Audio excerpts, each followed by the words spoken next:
Welcome to Music City STOL here in beautiful Gallatin, Tennessee.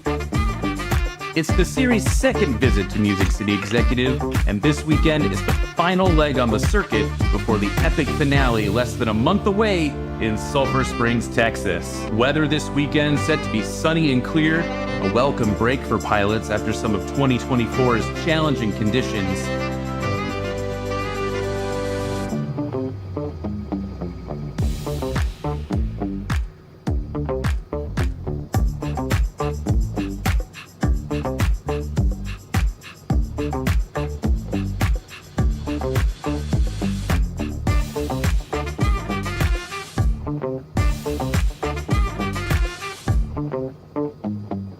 Let's get those engines started here at National STOL's Music City STOL 2024.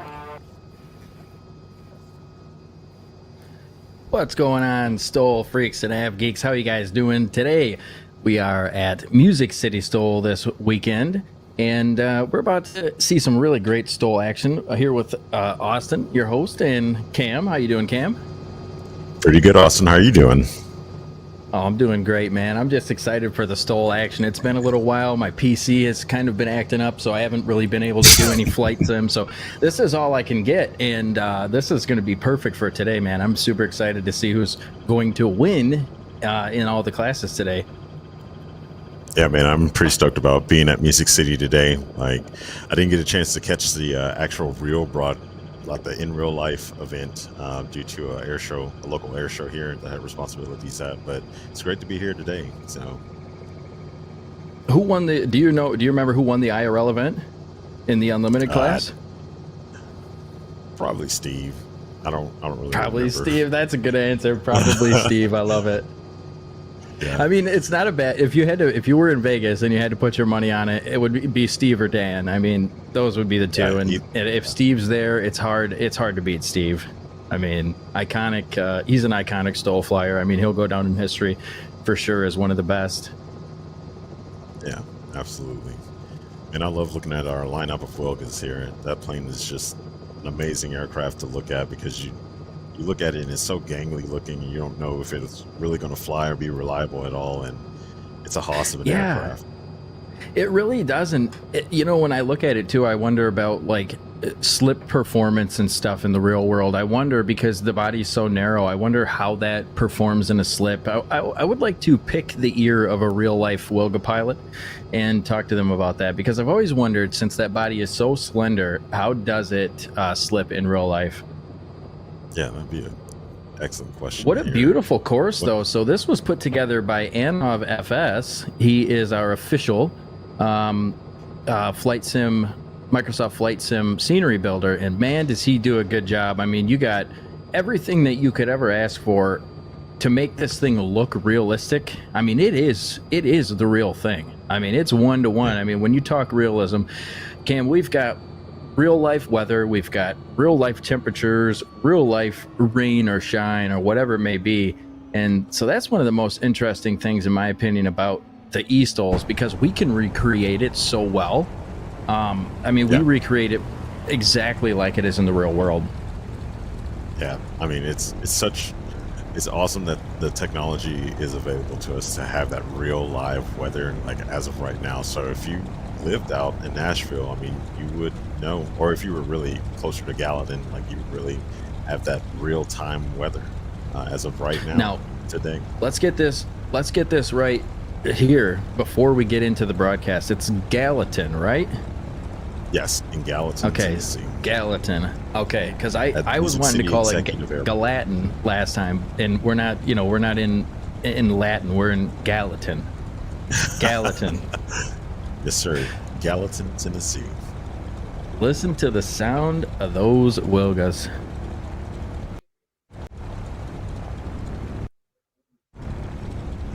So we are going to go into, if you guys are just coming in with us and you don't really know much about STOL and you're wondering, what are these aircraft doing here? Why are they just sitting there running and what's going on? Well, we're going to show you guys a little video here about what is STOL, okay? What is STOL flying and why do we do it?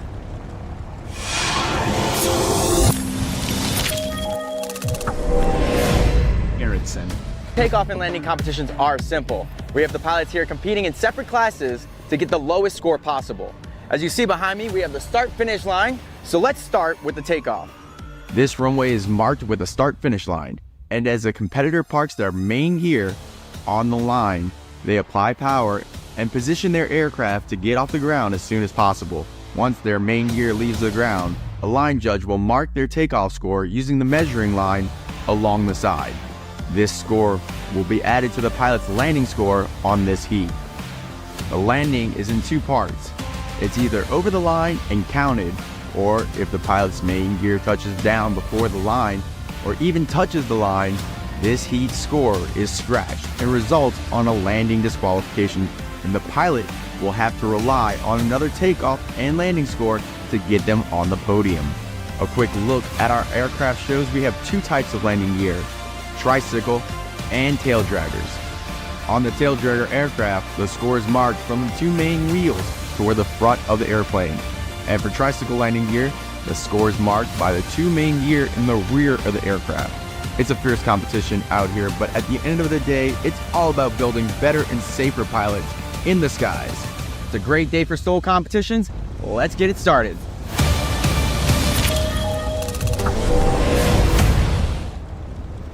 I really like that last part of that too, where they talk about it's about building safer pilots, because when you can fly like this, you really have an edge in a lot of different areas in aviation. When you can fly your plane in a manner of slow like this, I mean, it's so much better to have that understanding.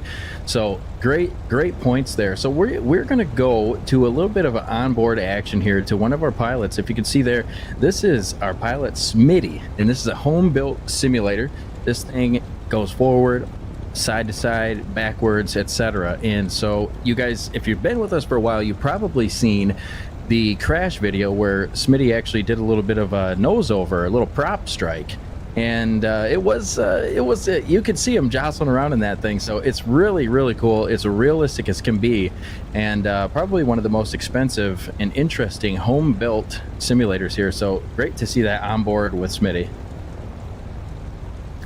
Now, if you don't have $15,000 to $20,000 to get into the home built stuff like Smitty does, or the knowledge or expertise, DOF Reality is a really great way to get into it for a lower price, a much lower price.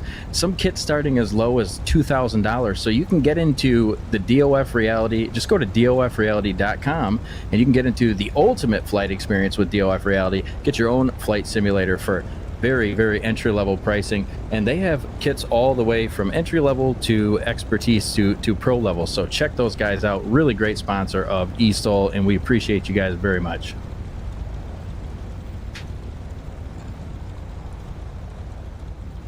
Okay, so touring lineup. Cam, you want to take it away? Yeah, race number 12, Mark Hawkins in the 1978 PZL Wilga. These are all going to be Wilgas, by the way, but he's from Plymouth, UK. Race number 94, Brown Dog, out of Southeast Kentucky.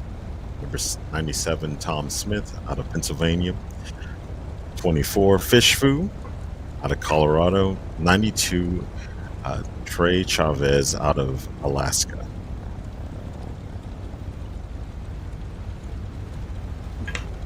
Everybody flying the Wilgas.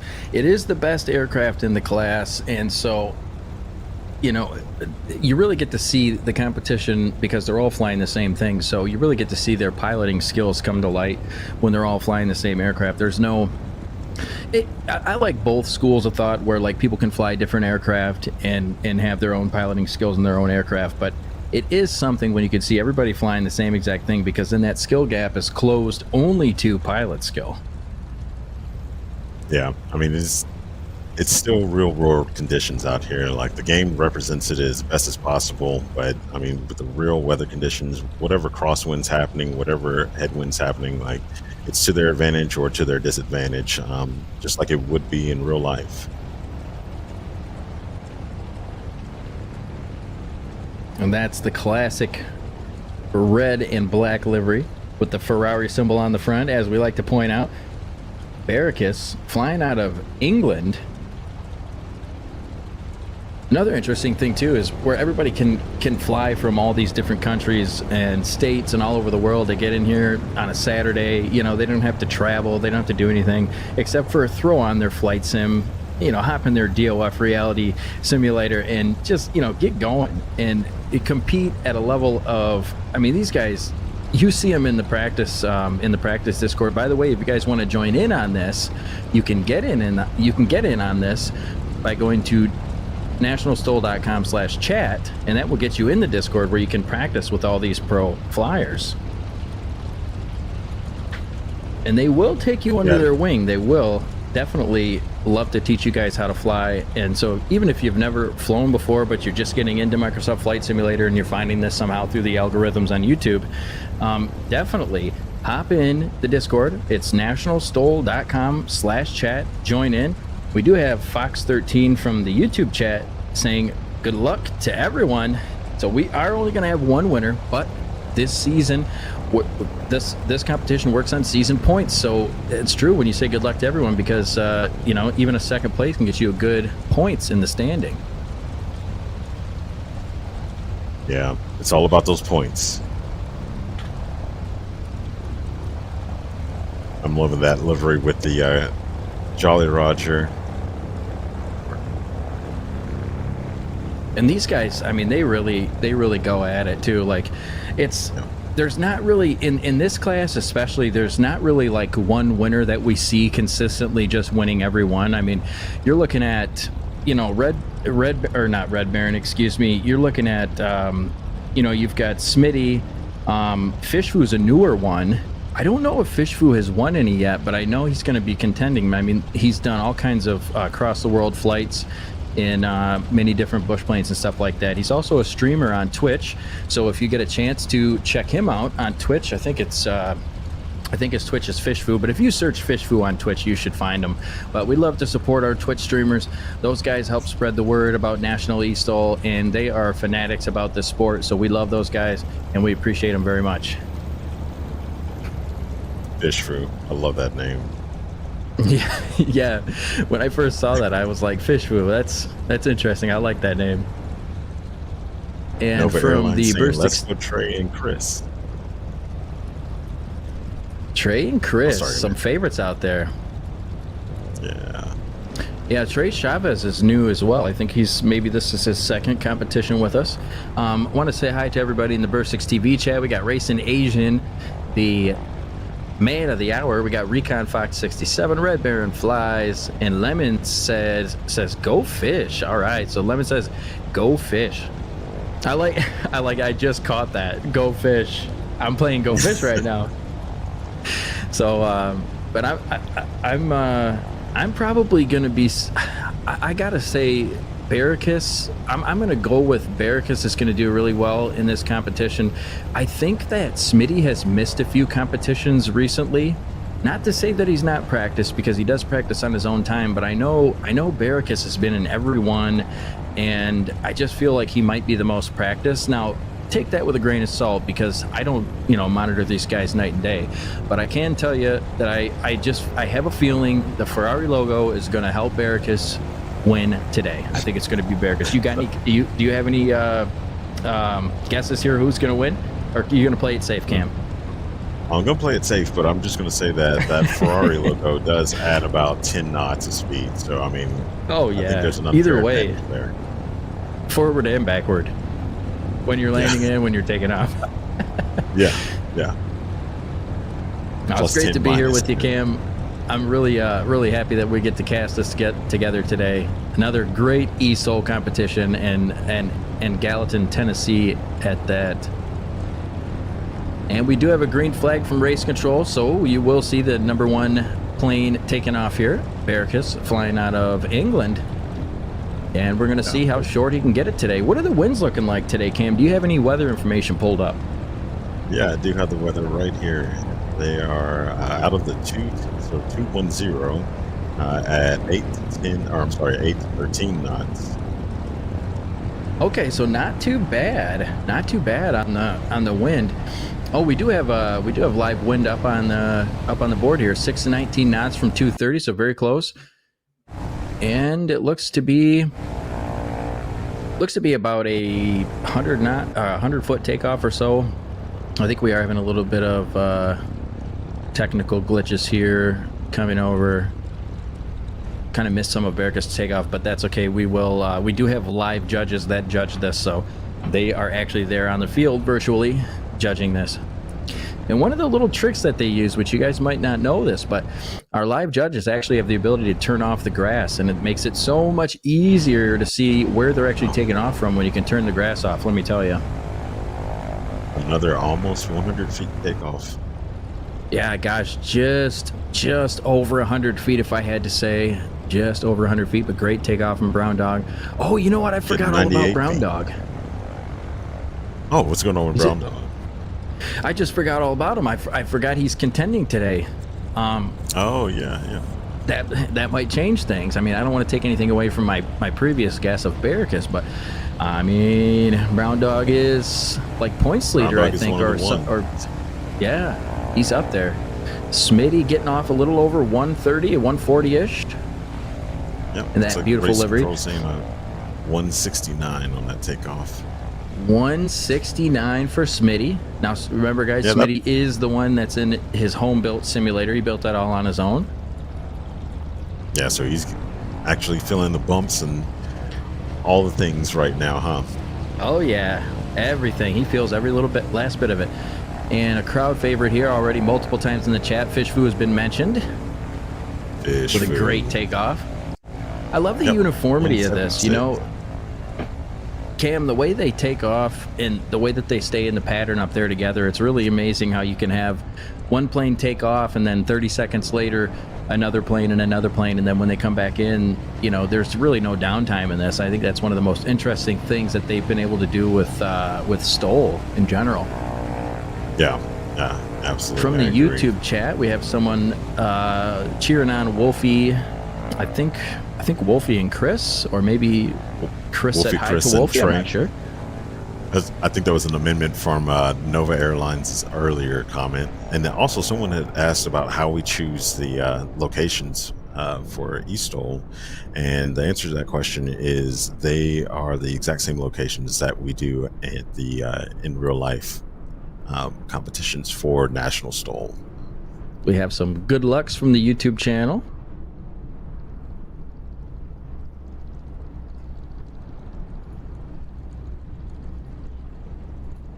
And so we got Mark Hawkins on approach.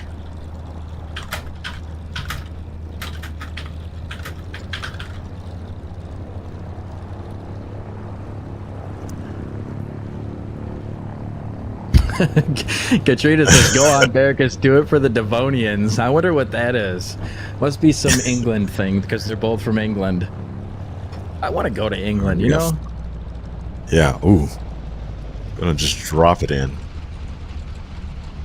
Oh, wow.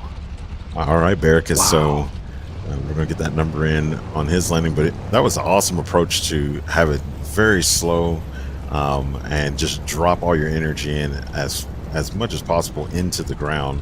It gave up a little bit, but it's okay. And it looks like the number coming in for that landing is 141.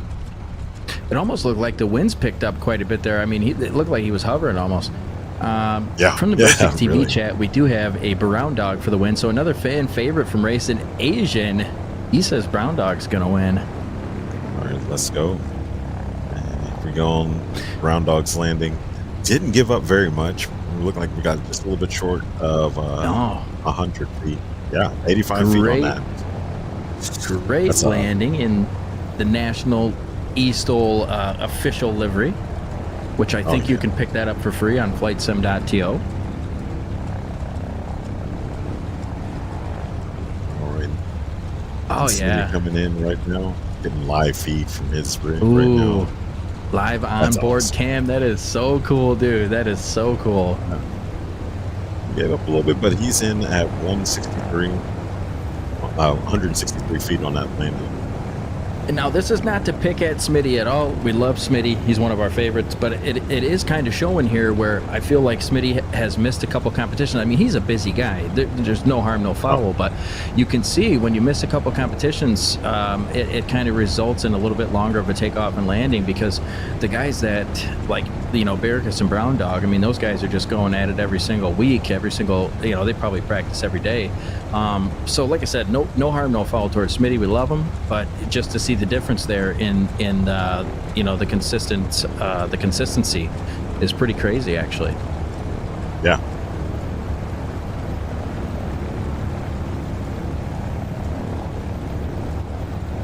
So I do have. You go ahead, man. Go ahead.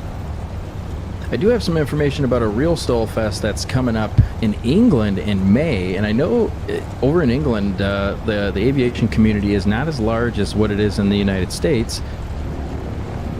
But we do have a short takeoff and landing and bush aircraft competition in the United Kingdom. The STOL Fest will take place on May 17th through 18th, 2025 at the Brighton Airfield in Yorkshire, UK. So if you do find yourself over in England between May 17th and 18th of 2025 in real life in Brighton Airfield in Yorkshire, get yourself over there and enjoy the STOL competition in England. That's cool to see. It's growing over across the pond. Yeah, man, that's super awesome. I highly encourage taking STOL with you. Like, it's an awesome skill to have, even in real life. Like, if you're a real life pilot, like learning those skills to fly in and out of short trips, I mean, will help you in the long run. Make you a better aviator overall. Yeah, I think it will. I mean, just, not only in like emergency situations or whatever, but it gives you so much more control over your plane in different, in different envelopes between whether you're flying slow or, maybe you come in and you don't have enough, you don't have as much spot to land. Learning how to land these planes short and fly them and control them in this slow, in a slower speed is really great. So let's recap, Cam, because I think we're both really excited. Almost probably missed a few of these takeoffs and landings here. So to recap, for the first round, we had a 162 takeoff and a 141 for Mark Hawkins. Brown Dog with a 98 and an 85, so he is in first place. Tom Smith with a 169-foot takeoff and a 163 landing. Fish Fu with a 176 takeoff and a 171 landing. And then Trey Chavez coming in and currently in fifth place, 204 takeoff and 160-foot landing. So all really good for the Wilga, but Brown Dog is shining through the pack. And it kind of shows he is first in points. So now you do see these guys are actually kind of tilting into the wind a little bit. So we must have a bit of a change in the wind direction, because if you look at the way they're taking off, they have tilted their left wing toward the right of the runway. And so when they do that, typically it's because the wind is coming in a bit of a different direction. And so to get the most out of their takeoff, they're going to, variate the way that they're taking off into the wind, because obviously that's the best way to take off. Yeah, so you're absolutely right. Like, the winds were coming out of the 230 or 210. Like, they're going to take advantage of pointing into the wind in order to get that shorter takeoff for and especially with the Wilga. I mean, it has such a good angle of attack, like already on the ground. Like, you don't really have to do much to get enough wind over there, or get enough lift under the wings to keep it going. Super Arrow in the chat. Let's go eSTOL. Miss you, buddy, man. Glad to see you, Ryan. That's our main man, Ryan Dombrowski. Yeah, I think one of the things that really attributes to the Wilga's STOL ability too is that leading edge slat. It's a static leading edge slat, so it doesn't move. It's just built into the wing. And so, when you talk about the angle of attack and everything, it's like you look at that thing and it's built for this. Yeah, absolutely. I mean, with having those slats, I mean, you have a cheat essentially. Like, it's an extra, it's a way for you to have a better angle of attack and still keep air attached to the wing. Sorry. Yeah, no, that's really cool. And it's pretty cool too, because a lot of the planes that you'll see, I mean, even the newer ones, they're all built off of older models. I mean, when you look at like the Cub the Super Cub and all these, and they all come off of the same model basically. So it's funny to me how something that was built so long ago is still inspiring many of the STOL builds today in the real world, and obviously in the sim, because this is all based off of the real world. Yeah, it's so funny to think about. There's not a lot that has evolved in the technology of old airplanes, like old piston airplanes. Like this aircraft has a radio engine. Like there's not much new going on with that kind of technology. When you compare it to like cars, right? Yeah. And I mean, Like some of our still aircraft. like piston engines, they still actually, I mean, they could have a lot more, a long way to go, and what I kind of would like to see would be like hybrid planes. I think would be really interesting to see, because then you could have a plane that takes advantage of an engine, maybe for longevity of flight, etc. But then, you could take advantage of one of electric when, I don't know. I just think that it's putting both together is pretty interesting. And in vehicles, it's kind of one of the best techs I think there is that, you have an electric vehicle and a piston engine vehicle put together, and then you have the best of both worlds. So I would like to see that develop more in planes. Yeah, I could imagine that having an electric STOL aircraft would just be insane. I mean, you could purpose build it, have all the horsepower, like all the torque. Like, I mean, it would be amazing. Yeah. What about it would be hard for Dan, I think, to do that, because he's up there in the cold. I mean, I think he posted on Facebook the other day, he was in he got out of the valley he was in before it was negative 40 degrees Fahrenheit. Might have even been negative 40 Celsius. I'm not sure exactly, because I know he's up there in Canada. But I mean, you couldn't really do electric, way up there. But it would be cool, though, to see Dan come down here and do some competitions with the torque, because if you look at the torque on an electric vehicle, it's obviously much more torque than than a piston engine, as far as the acceleration speeds and stuff like that. So it would be cool to see Dan do something like that. I don't know if we'll ever see it, but it would be interesting. Yeah, that the battery technology has to get to a point where it would be feasible for the Chinook to have, battery stores and be able to do that, because I don't only imagine he'd be able to go only so far, even if he did have batteries. Ooh, nice bounce. Super Arrow said he did some practice in a 170B on the Sodbusters course, but I think he said he needs a little more practice. I'd like to see Ryan out there competing. I wonder if he ever has done. Cam, do you know if Ryan's ever competed out on the STOL field? I don't think so, but I know that's one of his goals. So yeah, confirmation as a no. And same for me, I haven't either. So we might make that change this year and have. Well, we need to see you and Ryan go head to head. That's what we need to see. I'll sit in the back. What's up? I'll sit in the back. Oh yeah. Wait, what'd you say, Austin? I'm sorry. I said I'll sit in the back of one of your planes while you're competing. No, honestly, I can't fly. I don't have my license. Would do a lot better. Yeah, it would do a lot better with someone in the back, honestly. Okay. Because is it against the rules? Yeah, I'm pretty sure. I mean, yeah, unless it's needed, right? Because we've had pilots that had to have an observer fly with them, and they did have to have somebody on board in order to compete. So, right. Yeah. But, so, Cam, what kind of plane do you have? Yeah, I've got a 1946 Aronca Champ, a 90 horse Champ. I'm looking forward to bringing it on the STOL circuit, because one of the other broadcast staff actually has a same aircraft, same horsepower. It looks a lot better than mine, in my honest opinion. But yeah, love to have Ryan, me, and Glenn, otherwise known as CW, who's our drone operator at the in real life competitions. I'll go head to head. I like Glenn. Shared an Airbnb with him. That was a good time.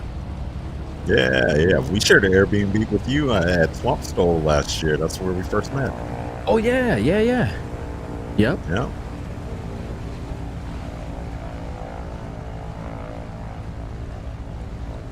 We got Yeah, I think even Ryan was there for. I don't know if he stayed the night there, but I know he was there for one night hanging out. Man, that was a good time. I'll tell you what, if you guys have not got a chance to get to a real life STOL competition, there is nothing like it. It was. I mean, I've been around for 34 years. I think I'm 30. I'll have to check with my wife, but I think I'm 34. I always have to ask her because we were born around the same time. But anyway, it was. I've been around a long time. Needless to say, it was one of the best things I've ever done. I mean, hands down, it was. The hospitality of Tom and Karen in the group, I mean, just amazing.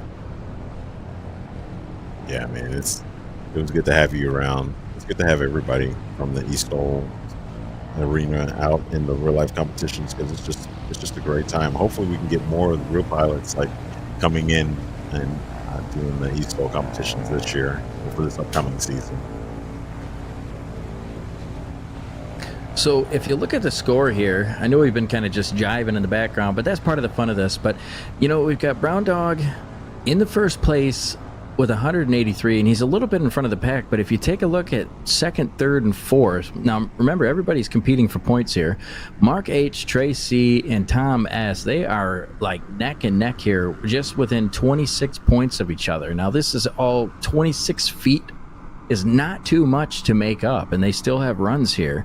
So you're seeing the onboard cam with Smitty, and this really makes me want to get into flying again. I'm going to have to throw together my flight simulator, but right now my graphics card cannot handle the flight simulator. I'm getting one fixed.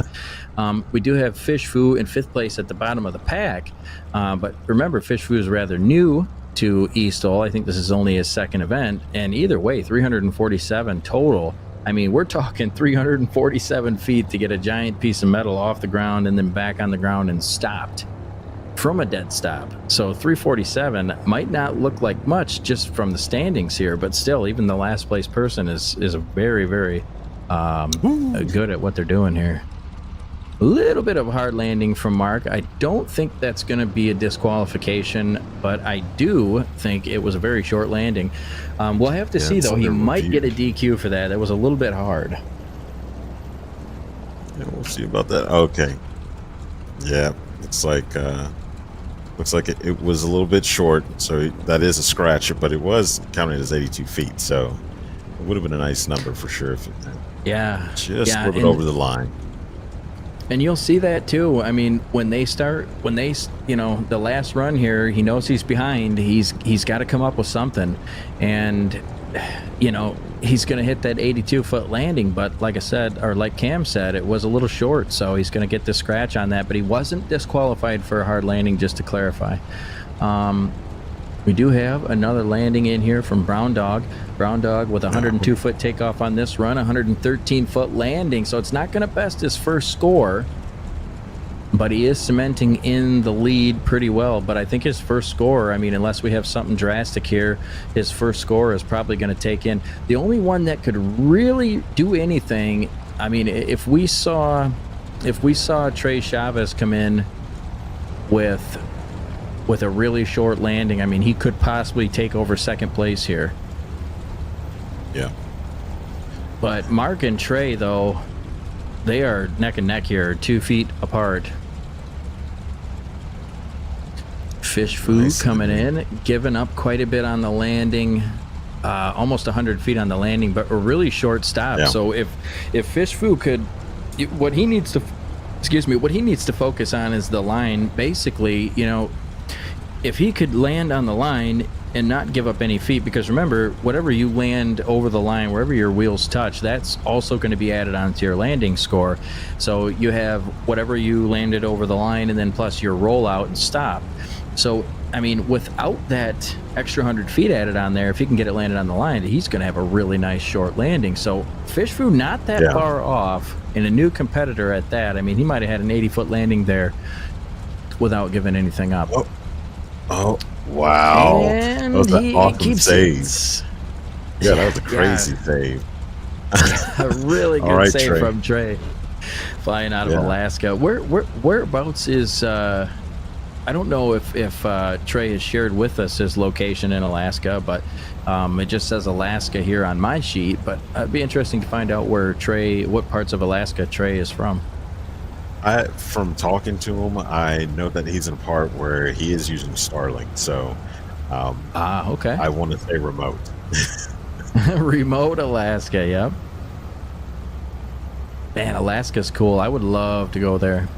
So there you have it, guys. Everybody's in, and the scores have been calculated. We have a winner, and it looks like it's going to be... In first place, we've got Brown Dog with 183. In second place, we have Mark Hawkins, or Barricus, who I thought was going to take first place, coming in at 260 on the total. Third place. So it's Trey. That's. Oh yeah, excuse me. Trey is in second place, then with a 235, and then Barricus at 260 in third place. And then coming in at 281 foot total is Tom Smith, or Smitty. And then rounding out the pack, one of our newest flyers, Fishfu, with the 341. So really great to see Fishfu consistently bettered his runs throughout. It looks like his first run was 347. Okay, then the second run was 371, but then his last run bested throughout. So one of our new flyers, Fishfu, still bettering out his runs and coming in with the best one for the last one is 341, but just enough to take fifth place. He'll still get some points on the season. And that's so awesome to see. Yeah, everyone doing better and getting better and competing and being very safe while doing so. Oh yeah, and that's gonna round up. Yeah, so that's the round out for the touring class, brought to you by Parallel 42. All right, guys, we're going to go to a quick commercial, and then we'll be right back with some more STOL action. Thanks for being here, everybody. And don't forget to like on the thumbs up on the YouTube, and we'll see you guys soon.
And we're back, guys, with some more STOL action. Coming up next, we have the Bush class. I think this is the 170B.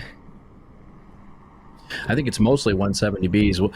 We'll check the old stat sheet here, and it looks like we have everybody's going to be flying 170Bs except for one flyer. We do have a Husky in here today. So interesting to see the Husky join the 170B crew. I don't have enough knowledge on what the Husky's going to do today. I haven't seen too many Huskies fly in the competition. I think personally I've only seen one fly. But interesting. It looks like Jesse Dobbins going to be in the Husky, so we'll see. The name seems familiar to me, so I think he must be a new flyer with us, which is really cool because we're seeing new flyers every single event. I mean, this thing has grown. I remember in the beginning of this, watching the before events and stuff, all the pilots will get in the Discord and hang out. And I mean, it used to be 5 people, 6 people, earlier in the day, but now it's like 25, 30 people in the Discord, and they're all just in there raring and tearing, getting ready for the competition. So, but to bring it full circle here, we have Byron Bowman in the 170B flying out of Kentucky, United States. We have Wiktor Wasser flying out of Skoksow, Poland in the 170B. We have John Coughlin flying out of Wisconsin, USA in the 170B. And then we talked about Jesse Dobbins in the Husky. So we'll have to see how the Husky is going to compete. I know how the 170Bs are going to compete. Victor is the hot shot in this class. He usually is the one pulling off the first place. So we'll see if Byron Bowman or John Coughlin can take him out. And then we got the wild card, Jesse Dobbins in the Husky. So we'll have to stay tuned and see how that's going to go with the Husky. I'm interested to see what the Husky can do today. Yeah, Husky's going to be competitive. I feel like a Husky might be a little bit heavier than a 170B, but I might be mistaken about that. But in real life, I mean, they're performers, so I can only imagine that it's going to be all good. It won't be too much of a spread. You know what I'd like to see in the flight simulator? I'd like to see a Super Scout. I would love to see a Super Scout. I wish somebody would make one. Yeah, Scout would be pretty cool. I think that might be in the work sometime soon. And Byron Bowman doing a little showing off, getting his engine warmed up and ready for takeoff here. Byron Bowman is a real-life pilot, by the way, and he is also an A&P mechanic. Again, flying out of Kentucky, United States. So flying in the real world. And did you get a chance to talk to Byron? Yeah, we were in the voice chat for a little bit yesterday and having a good time reminiscing about some of our favorite World War II airframes. And I just want to say thank you to Brown Dog for the subscription at Tier 1 over on the Twitch channel. We thank you very much. Tier 1 for 3 months. Appreciate that very, very much. Outside Bad, what's going on, buddy? One of the OG, way back before we ever collaborated with National STOL to make National eSTOL what it is today. Outside Bad was competing and hanging out and helping out. So one of the very early on people that helped us get this thing rolling in the beginning. So. And over on the YouTube channel, we have Racing Asian with the woohoo. Victor Voster with that tail stand as he's taxiing by. I love John Coughlin's aircraft. I know we talk about it all the time, but that livery right with the polished aluminum is just absolutely fantastic. Yeah, and the cool thing about him too, he obviously he can make a good livery. Well, one of the reasons why is because he's the lead developer on a video game called Scramble Battle of Britain.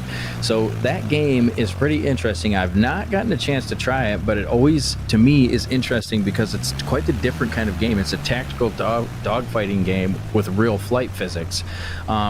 So it's really interesting when you have games like. I'm drawing a blank here, Cam. What's the other flight sim? Like Ace Combat or some DCS? DCS, yeah. So you have like things like DCS, but like I think where Scramble Battle of Britain, just by the name, you can tell that it's something that's kind of focused on that older World War II era dogfighting, which is one of my favorite eras of dogfighting. I mean, it doesn't get better than that. I know some people really love the 80s era of combat sim or flight sim, dogfighting, where you have like the, Mavericks and all that kind of stuff. But in my opinion, I think the best era of dogfighting had to be in World War II, and nowadays it's that's a lot of that's electronic now. Yeah, yeah. Arguably, It's a maybe good thing. World War I, though, because of all those crazy videos of those biplanes and triplanes just doing backflips, and Yeah. it gives you the question of, would that be very competitive against an F-22 today? I mean, would I be able to do a like barrel roll that's so tight that I'd be able to turn within like an F-22? Just how crazy all that World War I footage is. It is, in World War One, it especially like the dogfighting and stuff, it gets overshadowed by World War II quite a bit. But World War One, I've delved into it a little bit of the history, and it is a crazy. I mean, they were taking each other out with pistols in the air, and they very Yeah. they very seldom flew with parachutes back then. So like when you're going down, I mean, the reality of it was when you were going down, there was really no way out. So you can imagine what kind of things they had to go through. So World War One was no joke when it came to dogfighting, that's for sure. And we got the green flag. Byron Bowman, his engine up to power. And I'm super excited to see. I love the shootout between Byron and Victor. Those guys are real good buddies in real life. They talk all the time. They compete against each other. So when you talk about a duo here, these guys are the 170B duo. They go at it, and I mean, a lot of times Victor gets the win, but I'm telling you, Byron Bowman has it. He has it in him. He has it in him to take the win. It's just That is awesome, he's got to really, really go against Victor, because Victor is very, very good. Yeah, that's a 98-foot takeoff. So I mean, like, that's Ooh. throwing the gauntlet down very 98-foot hard. takeoff from Red Baron. Let's see now. What do you think, Cam? Is Victor going to beat it? I don't know, man. I don't know. I want to see it because I always love seeing shorter numbers, but man, and he does. Oh, Man, just that's look crazy. at that wheel stand. Oh yeah. Yeah. To me, that looked 95. shorter. 95. So 3 feet difference between Byron and Victor. Let's go. These, like I said, they're the duo, man. You don't mess with these guys with the 170B. John Coughlin might have the nicer livery, but he's got to try really hard to get in between Byron and Victor. That's for sure. But we'll see what happens here when John takes off. Oh man, it And looks like he's a going with the wheel competitive stand as number. well. Yeah, Getting that thrust. Oh, that might be shorter. 92 That might be. How many? That's wild. 92. 92? Oh my God. Cam, what are we seeing here? 92 feet. Do we have a little bit of a wind change here? What's going on? All right, Yeah, now something's good. the real question: how's the Husky going to perform? I have no data in my mind. I'm checking my file cabinet in my head here, but yeah, longer 161. takeoff, a little bit of a bobble, but he doesn't touch back down. Now, guys, if he did touch back down, well, we know that means that it would be counted from where his wheels last took off. But since he didn't touch back down, he will get somewhere around 120 to 130 foot takeoff. And you do see me there, my character in the flight sim, and then I think that's Ryan's character. Cam, do we got you a Yeah. character in the flight sim yet? Or we're going to have to tell Anna you need to hurry up here. Oh no, he doesn't need to hurry up. I need to hurry up. They've asked me to submit my photos for the. You my haven't sent character. in the photos yet, Cam? Not yet. I've been slacking, Oh, man. that's it. I'm going to come take some pictures of you, man. Where are you at? You in Arkansas? Yeah, I'm in Arkansas. I just talked to ADK the other day because I'm so slacking on Discord, and I finally saw his message and was like, "Oh man, I forgot." But yeah, Oh, we'll I get know me in you're the not. game. You're not always in the Discord and stuff like that. I know you got like a real life and stuff like that. Where me, I Well, I work out from home, now, so I'm always on my computer. Oh, dude, yeah, but it's all good. I'm getting into Discord and trying to make my presence a little bit better in the eSTOL community. So I'm excited for it. Well, we love it, man. You're a great dude, Cam, and it's always a pleasure casting with you here. So we do have Byron Bowman coming in the slip. Trying to get that plane slowed down a little bit. That's going to be a little bit long of a landing for Byron. So you see in this plane, in the flight simulator, there's a little quirk to landing in this thing. And I don't know if I should give it away, but hey, I'm going to give it away. When these guys land in this thing, they try to keep the weight forward because the brakes don't really work too well on the plane in the simulator, whether unless your weight is forward. So it doesn't look like Byron had really pushed his weight forward. So, you know, his takeoff was great. Victor's was shorter. John's was even shorter. But it's going to be in the landing here that really sets these guys apart. And I think Victor is really a master of the landing here. So we're going to see probably a much shorter landing. I don't think Byron really had the landing on lock there. Yeah, and Victor giving away a lot there. Wow. Yeah, almost 100 feet. I mean, yeah, you don't normally see that from Victor. Yeah. But you do notice though, Cam, you know, after he did get it down, you see he pushed that weight forward, and that you know, just like I said in the simulator, for some reason this plane's brakes do not work very good unless you're really pushing forward, more so than other planes.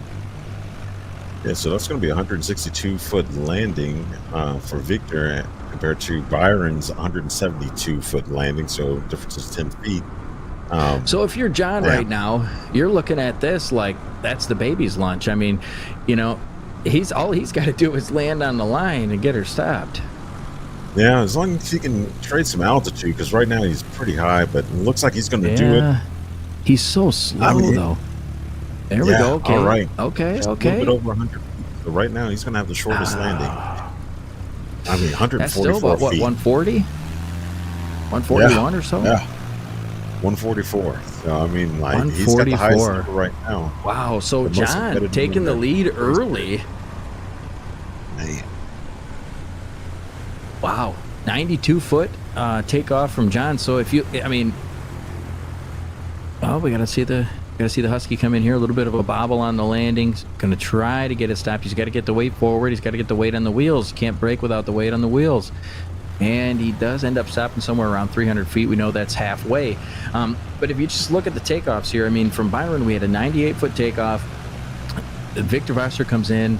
He says, hey, I'm going to shave 3 feet off of that, okay?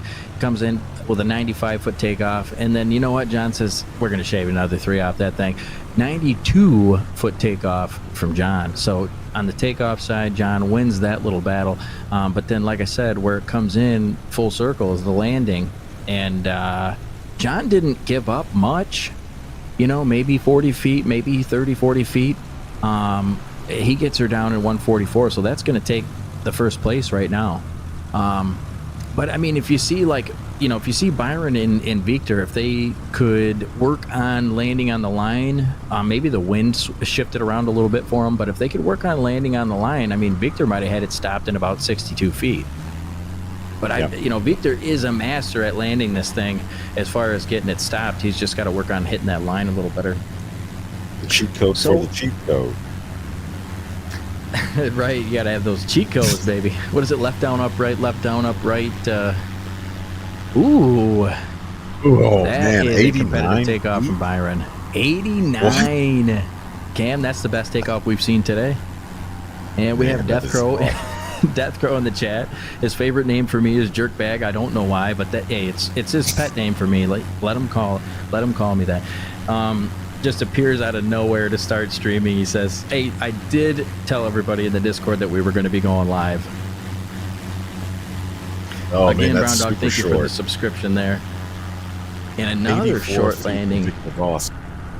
Wow, 84. Okay, so if we see a pattern here, then John's got to shave 5 off of that. So we got to see 79 out of John. No pressure, John. I think John's got it. I mean, John has been doing so well this whole season. Look at that livery. That thing is just gorgeous. There we go. Wasn't as short, though, I don't think. Still a really great takeoff, though. Around 87 or so. Well, guys, if you're just tuning in, you say 85? Yep, 85. No, right there in the pack. So, well, guys, if you're just tuning into the YouTube channel, don't forget to slap that thumbs up button. It helps get us out to the algorithms. If you're just tuning in on the Twitch channel, I just want to say hello, everybody. I miss you guys. I haven't been streaming much lately, but I am here today, so enjoy it while you can. I'm getting my PC fixed, so I will be back soon hanging out with you guys in the flight sim. And Jesse Dobbins with a 178-foot takeoff in the Husky. Yeah, you know, one of the things about the Husky is it's a plane that was developed very early on in Microsoft Flight Sim 2020, and then it never really got a lot of love after that.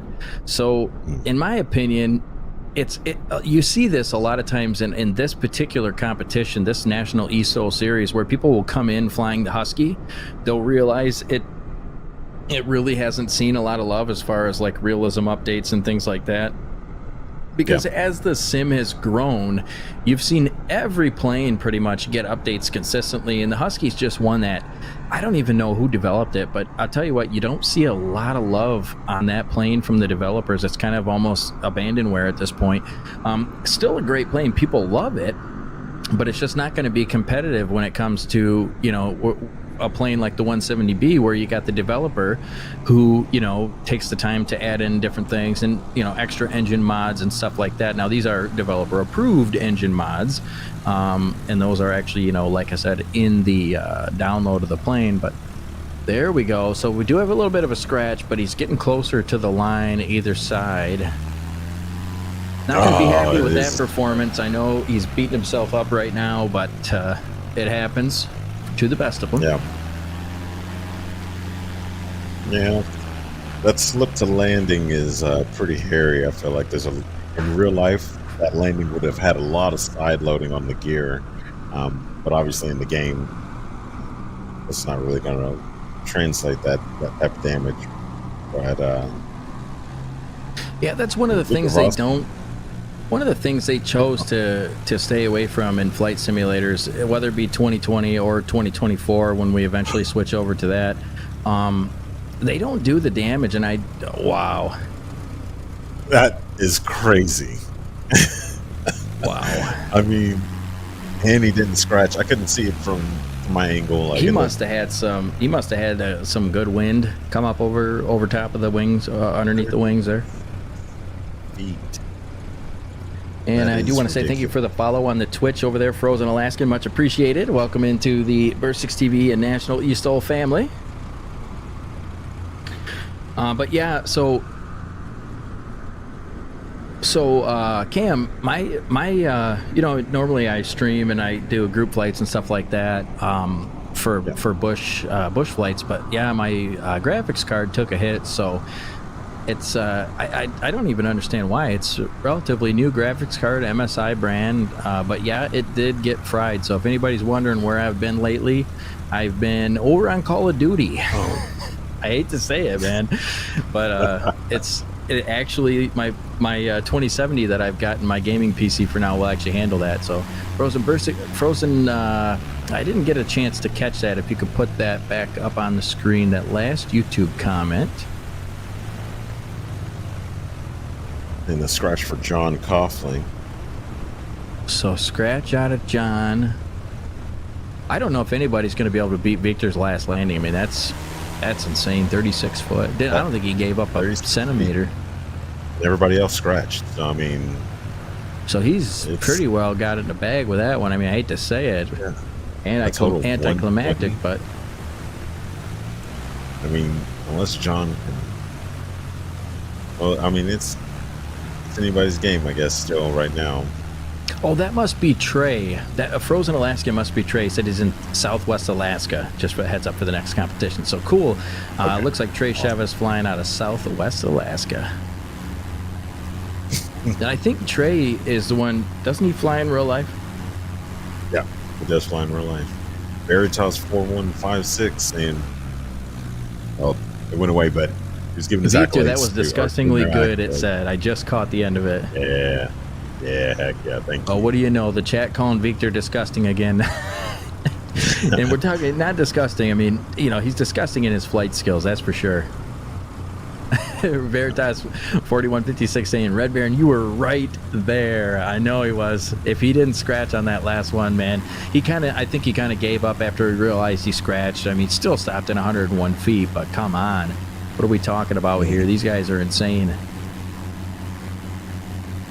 Somebody get the straight jackets out because Victor and Red Baron are driving me up a wall here with these short landings.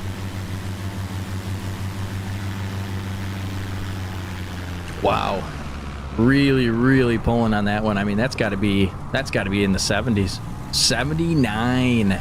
Shortest takeoff of the day here, guys, at Music City eSTOL, sponsored by DOF Reality, guys. Don't forget to check out dofreality.com. They have seriously affordable full motion flight simulators. Those guys are your go-to. dofreality.com if you want to be styling like Smitty,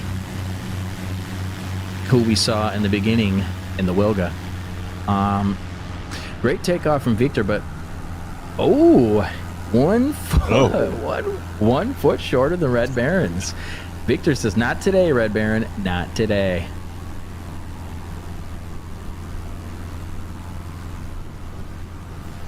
All right, now it's up to John. Now, you know, like I said, with Jesse in the Husky, I hate to leave him out of the hype, but you know, it is what it is. These 170Bs, I mean, they just go to town. 74-foot takeoff from John Coughlin. These guys are practiced, they're ported, polished, and tuned, boys. Oh, yes.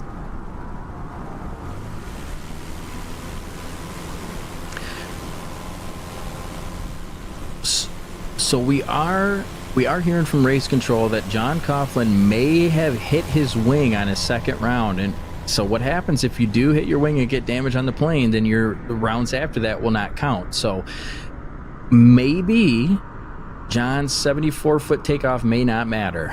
We'll have to see from race control. They're going to go back and watch the replay, and we will let you guys know as soon as we find anything out from race control. So keep an ear out for that.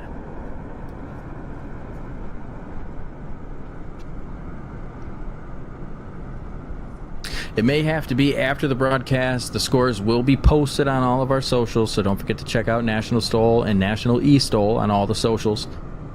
But we'll try to get you the answer here before the end of the broadcast. But if not, you can also find that information at nationalstol.com/chat. Again, that's nationalstol.com/chat. So if anybody's wondering on the update, most of you guys know that I had my first child about 10 weeks ago. So I do give you guys an update on my son. His name is Baron, a little aviation themed name. We figured why not. And I'll tell you what, he's doing great. So if anybody was wondering about that, he's doing awesome. My sleep schedule, not so great, but he is doing great himself. He's so awesome, man.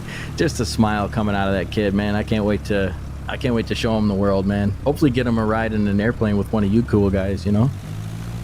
Yeah, that'd be awesome. Great landing from Red Baron. 121 is not going to beat Victor's, but still one of the nicer landings of the day. I think it's like probably the fourth best landing of the day. And that will move Byron to second place. So Byron is going to take second place over John. But remember, we got it's looking like they do have an X on John's third round. So I think they made their decision. I think John's wing touched, and he's going to actually get disqualified for his, well, not completely disqualified, but for his second two rounds. So he's only going to be able to go with his first round, which will probably put him in third place. Not a bad place. So if John tightens it up a little bit and doesn't hit his wing, I think he's gonna, maybe pull off a win, but it's not gonna happen today, folks, because his wing did touch. As far as I could tell from the scoreboard here, it looks like they did X him out on his last round. Oh man, that's unfortunate.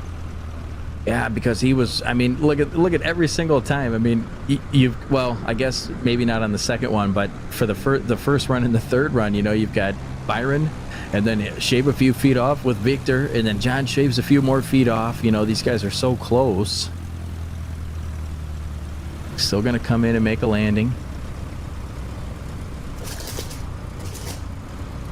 There we go. So Victor's at 101 foot total for takeoff and landing. He shaved off another 13 feet from his from his second landing. That's awesome. But you know, you're a winner if you're John anyway, because your darn livery is just so gorgeous. Oh gosh, it's so gorgeous. I want that plane in real life. Well, you know, I think that was a clean landing. I think that was it might have been a scratch. He might have landed right on the line, but either way, nice clean landing from the Husky there. Got to give Jesse Dobbins a little bit of love, even though he's not flying one of the 170Bs. We still got to show him a little bit of love. So hoot and holler out there for Jesse Dobbins. I think this is his first competition with us. Anybody got any information on Cam? Do you know Jesse yet? Have you talked to Jesse? No, I haven't talked to Jess just yet.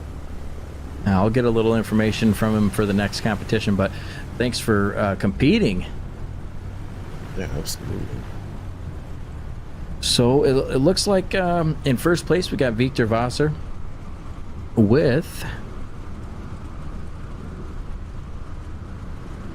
101 foot total, and in second place we've got Red Baron with 200 foot. Third place, partially because of the foul that was committed on the second run, John Coughlin in 236, and that wraps it up for the 170Bs. And then coming in fourth place, still getting some points on the season in his seemingly first competition with us in the Husky, Jesse Dobbins at 329. So round of applause for these guys, and we are gonna, I think we're gonna take it off to a short commercial break.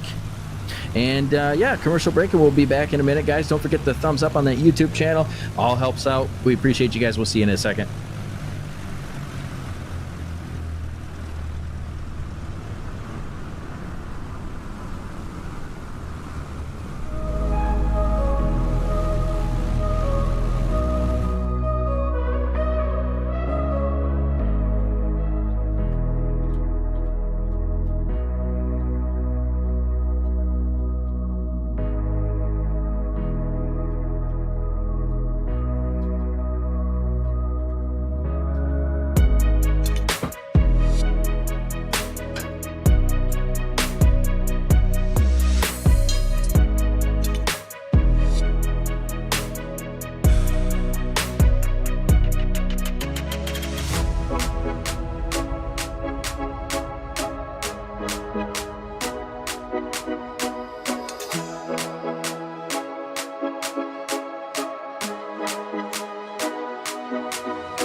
Hey, it's Trent. Fly low, don't die.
wingman and joining the adventure. Now available in the Microsoft Flight Simulator Marketplace on PC and Xbox.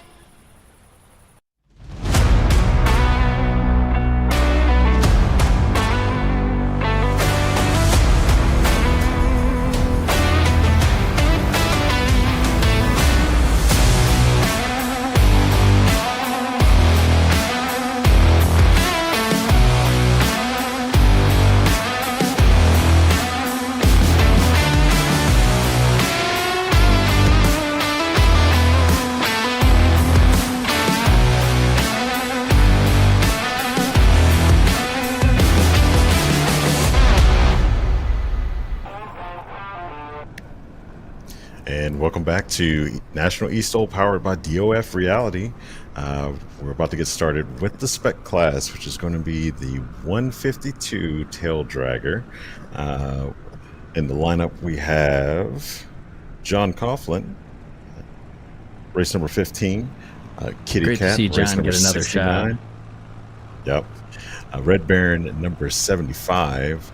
Nor Cali Cali, number 22. And Wes Campbell, number 72. Did we, the 152, did we have a change in the Spec class? Well, I don't know, Cam, you Yeah. might not know that, actually. Yeah.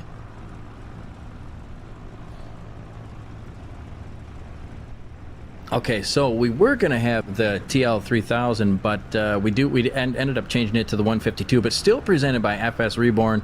Raul, the developer over there, one of the developers over there at FS Reborn, super cool guy, man. He is one of my favorite developers in the flight sim. I mean, the guy is just, you can see it when he builds his planes. You know, he's always got a little special section in there in the tablet or somewhere to thank everybody, and just a super down to earth, awesome dude, man. So make sure to check out FS Reborn. Get everything they have. All of their planes are really good with the realism. Everything about them is awesome. And the TL3000 is going to end up being the Spec class plane for Lone Star. Now, if you haven't checked out the TL3000, I made a pretty good YouTube review video of it, so you can check it out on my YouTube channel on Burstix. Just go to youtube.com/@Burstix, and you can see the review of the TL3000. I did get some early access to that plane, had a blast flying it and making the YouTube video, so super cool plane. Simple, small, but really amazing. Recon Fox 67 said he's hooting for Jesse D. Oh, that must have been for the last round. I must have missed that comment. But yeah, the Husky just doesn't perform. I would like to see some quality of life updates to the Husky, because I feel like the Husky would be super competitive within that 170B class if it were a little more, you know, on par with what we see in the real world. Yeah. Absolutely. So Spec class is the class that we set up so that everybody has a fair chance against each other, and a lot of times we don't always, but a lot of times we'll do a freeware plane so that everybody can get it. Everybody has a chance to participate. So we do have 5 competing. We have Nor Cali, Wes Campbell, Red Baron, Kitty Cat, and John Coughlin. Most everybody flying out of the U.S., but we do have the one out, Kitty Cat, flying out of the UK. Over there putting cat food in everybody's shoes for some reason. We still don't know why. Some great shots there of the 152. Yeah, I was asking them reality in the background. I was asking them yesterday if it was the Texas tailwheel conversion for the 152. But either way, I mean, it looks like 152 squat like that looks so awesome. Yeah, it's an iconic plane. I mean, the 152 is probably a pretty popular flight training aircraft, I would imagine. Yeah. Did they still use that in flight training? 152s, yeah. I mean, you can still find outfits that have 152s. Maybe not the tailwheel version, but for sure it is still considered a training aircraft. It actually got a little viral light, I think, this past year with a video of one in a in a gorge in Colorado that had done like a half loop and almost scraped the ground like with its gear.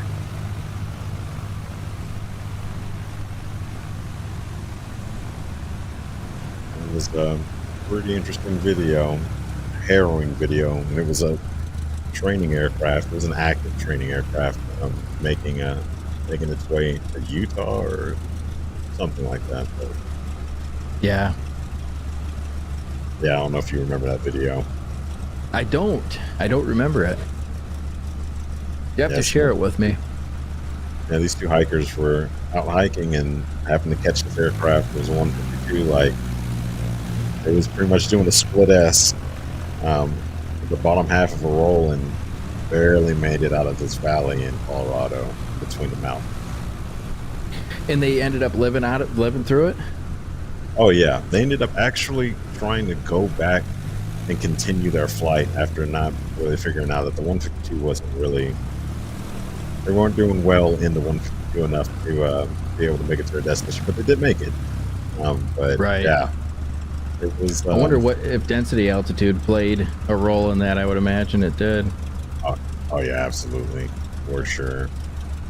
Just not knowing how to fly in a valley in those type of situations in the mountain. Period. Like it is not like flying up sea level. Like Now, did the hikers actually get the video of that, Cam?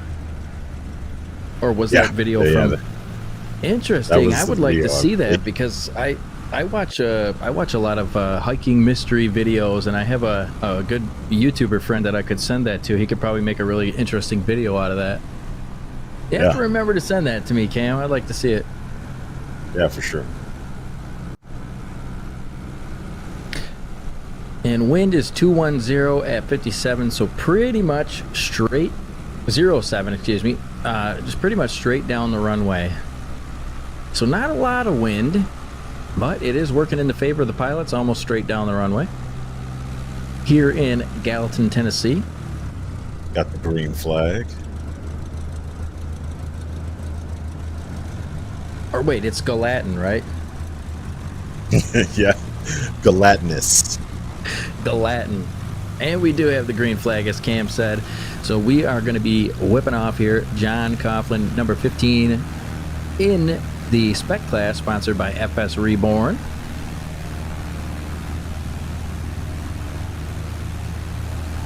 It's funny seeing all the same planes. It reminds me of playing Grand Theft Auto back in the day. Some of you guys can relate to that, you know, playing the Grand Theft Auto back in the day, and you'd see like 5 of the same cars at the stop sign. That's one of the cool aspects about this is you have people from, you know, all over the place. You have really big aviation enthusiasts. You have gamer enthusiasts. You know, you just have it's a really cool group of people because for the most part, I mean, all of us are just, I mean, we're just here to have a good time, and we love aviation, we love video games, and you put the two together, and I mean, what do you got here? You know, you got one of the most interesting competitions I've seen. Mm-hmm. Right. For John Coughlin's takeoff, that was 295. Kitty Cat is going to be at 201. So 295 for John. Cat gets it up in 201. I love Cat's tail number. G gutsy. We know from her past performances too. She is mighty gutsy. She will plop it down and take it off from just about anywhere. Yeah, she's getting all the love in the YouTube chat as well. Oh yeah, yeah. She, Red Baron, you know, and definitely. I like to, you know, if you look at other esports, like if you look at, you know, for instance, Call of Duty, you know, you see that like a lot of the pros inspire other people to get into it. So I was watching a video the other day, and it was just a short, but it was like, which Call of Duty pro got you into Call of Duty? And it was asking other pros that, and it was just cool to see that like some of the pros that are still playing but yet been playing for a long time got some of the newer pros into the game. So, and you see that here too, where like, you know, Kat will take people under her wing and train people, or Norcali's an ambassador to STOL, so he's one of the ones that comes in here and takes other flyers under their wing and teaches them the ropes, etc. NorCali does have a really, really good flight sim stream too, so make sure to check out NorCali on Twitch. It's twitch.tv/itsnorcali. Again, we love to support our flight sim streamers. Those guys really do help spread the word about National STOL, and so you love us, we love you. That's how it goes. Wes Campbell in the 152. Yeah, so while everybody's in the pattern, we've got 295 foot takeoff from John Coughlin, 201 foot takeoff from Cat, Red Baron with 202, NorCali with 259, and West Campbell with 378, all in the Spec class 152. So the top three are within 58 feet or so, which is not much ground to gain, really. So I mean, you got a pretty good competition there between the first, between the middle of the pack there. Yeah. But as we know, the takeoff is the takeoff, but the landing, I think, requires the most finessed. And from the Twitch chat, we have Tasty Basey says, wish he didn't have to work. Good luck, everybody. Any C-170s competing today? Yeah, Tasty, we already had this 170Bs compete, but you can watch it back. It was just the very last class that was up. You just missed it, my man. And Klahoa from the Twitch chat, welcome. CRZ Baz, welcome. We do have the first landing from John. Oh, he's getting a little spooky on us. Got a little nose over. So that's a disqualification. Yeah, it's going to end up being a DQ, man. John having a tough run of it today. But he's having fun. If you know John's attitude, he doesn't care. He's having a good time either way. He's happy to be here. I do want to mention CRZ Baz in the chat from my Twitch chat. So those guys are recreating Dan Reynolds' plane. They're not only just Dan's, but they're recreating the Chinook altogether. So I don't know what the timeline is on that, and feel free to say so in the chat if you have any timeline on that, CRZ. But those guys are doing a wonderful job. They are like one-to-one creating the Chinook. I had the honor to take some pictures while we were at Swamp STOL, and I sent them over to the CRZ guys. I tried getting as many pictures as I could, and I asked Dan, I said, hey Dan, do you mind if I take some pictures of your plane? And I don't think I don't know if he knew the extent of how many pictures I was going to take. Obviously, at the end of it, he was working the flaps for me so I could get a video of that, and it was all good and all fine, and he was happy to do it. But when I first asked him, I don't think he knew I was going to be taking pictures for 25 minutes or anything like that.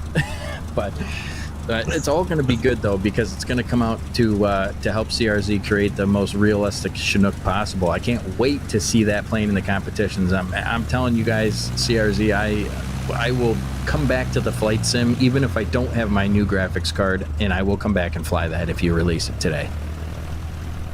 So Board the UFO asked, how does the scoring work? Cam, do you want to take that one away? Yeah. So what we're looking at right now are short takeoff and landing. That's what is the name. That's what STOL is. So you have the start and finish line. And then from the start-finish line, the pilots take the aircraft, put them on the main gear, so the large tires, if you're looking at the 152 right now, they start on that line, and then they take off from that line, and their takeoff is measured, and we take that number, and then their landing number, and we combine them, and the pilot with the shortest or the lowest feet average together is the winner of the round, or the winner of the class. So the goal is to take off as short as possible from the line, from the start finish line, and then not to cut the line or land in front of the line when you come back around to land. So it looks like Cat is DQ'd for nose damage. We had tail stand. Cat? And so see, she is gutsy, I tell you. Whole class, so they aren't allowed to run the next two runs that we have, but So it looks like it's down to Red Baron, North Cali, and West Campbell. And Board the UFO says, thanks to Cam for explaining. Sounds like distance is everything. Yes, distance is everything here. It's the biggest. It's kind of, the way I think of it is like golf. You know, the lowest score wins. You know. And welcome in, Board the UFO. Appreciate you stopping in, man. Welcome to the crew. Tail Rotor, what's going on? Enjoying the competition out there. Love to see everybody in the chat. You guys are what keeps this stuff going, so we always appreciate everybody. And I wanted to share an invitation out to CRZ Baz to go ahead and throw your Discord link in the chat. Please throw the Discord link into the chat on the YouTube and the Twitch if you feel to do so. That's going to be the link to get the information about the Chinook, which is up and coming to Microsoft Flight Sim, which is Dan Reynolds' plane, one of the top planes in the Unlimited class. We're going to be seeing that in our competitions here soon, and we can't wait. Thanks for enjoying the competition, Tail Rotor. Enjoy having you watch. Board the UFO said that they came from Lemon said she rated the comp earlier, or she rated earlier before the stream to help support the eSTOL comp today. Awesome, thank you very much. I gotta make sure to get a shout out to Lemon said. It's been so long since I've done a shout out that I don't even remember how to do it anymore.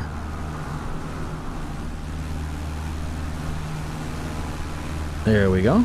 Ooh, Marvel Rivals, playing Marvel. I haven't got a chance to play Marvel Rivals yet, but I'll have to check that out. I know it's kind of popping right now. Everybody says it's a good game. So Courtney in the YouTube chat was saying, "Oh my God, I was going to make an egg Sammy for lunch, but while I enjoy some eSTOL, or sorry, I'm butchering this. She said she was going to make an egg Sammy for lunch, and the eggs cost $11.99 per dozen today." Oh, they are, dude, eggs are insane. I mean, I was at Dollar General and I was asking why the eggs are so expensive. They said it's because some kind of flu going around with the birds, I think. Oh, so they can only so have like cage-free ones, so it's kind of like a double whammy there. the avian flu is getting everyone, huh?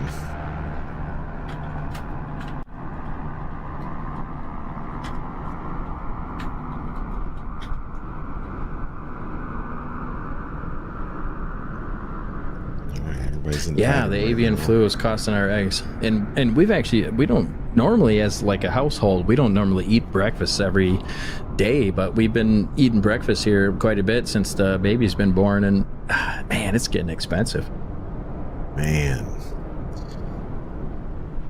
I don't know, because I'm not that big of a fan of eggs personally. Breakfast is going to be bacon for me. Bacon waffles or bacon and pancakes. Oh, I love bacon though. Bacon pancakes are good. Waffles, anything sweet, it's great in the morning. Yeah.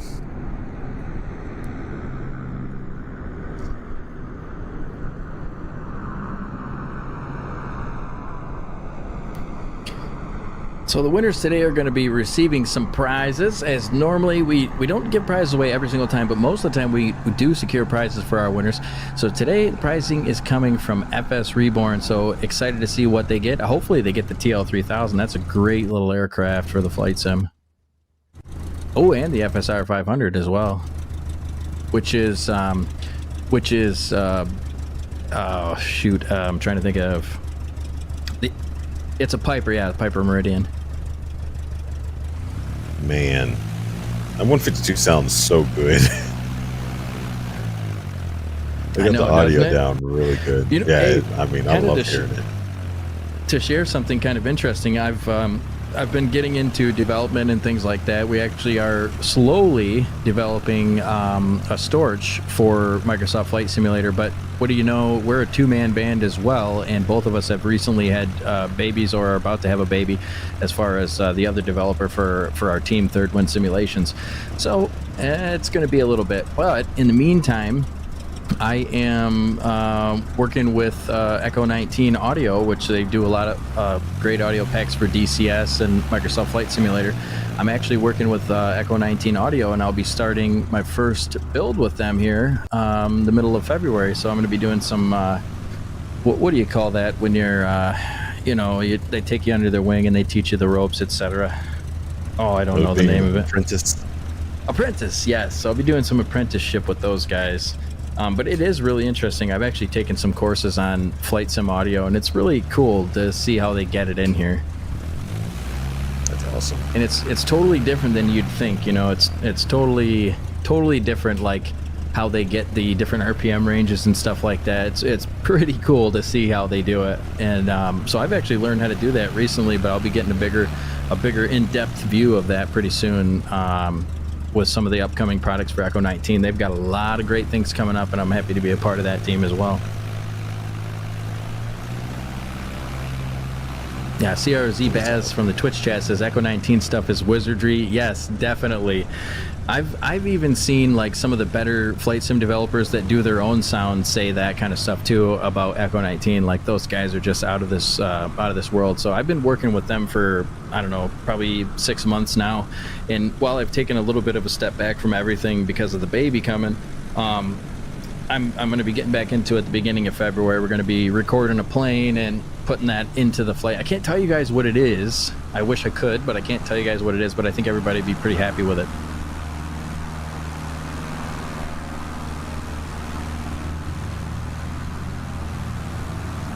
Yeah, and Fishfu was talking in the chat here about getting better scores in his first comp, and that's what I was saying too. Is like, you see the consistency coming from Fishfu from the last round from the Bush class, and you see the consistency. You see him bettering his rounds each and every time, and before you know it, next year he's going to be a threat. He's going to be a weapon out there on the field, and he's going to be competing with the best of them for sure, neck and neck.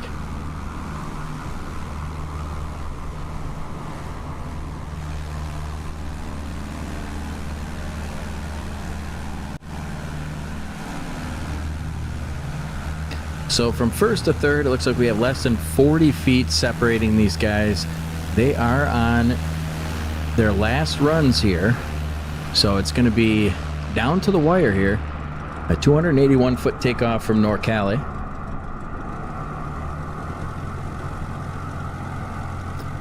Not his best takeoff of the day. His best takeoff was on the second round with a 251-foot takeoff. And Wes Campbell, we've seen 259 is his shortest, so we'll see if he can beat his last score. But right now, as things stand, NorCali C in first place with 539 total, Red Baron in second place with 549 total, and number 3, Wes C with 574. And that's going to be just over 300 foot, 342-foot takeoff from Wes Campbell, so the winds were not in his favor, I would imagine, right there. But we'll see. He does have one of the shorter takeoffs.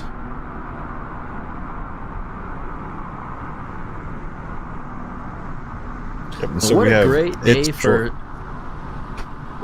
for eSTOL, right, Cam? I mean, check out the sky here. Check out this, and this is real life weather. I mean, when you see this is what's actually looking like there out in the world. So, what a great day for eSTOL, man. We appreciate you guys joining us. We still have another class, and some say it's the best class, the most exciting class, the unlimited class. We all love the unlimited class. You know how it goes, Cam. Sometimes you just can't help it, you get hyped up for the unlimited class. Looks like we have a go-around.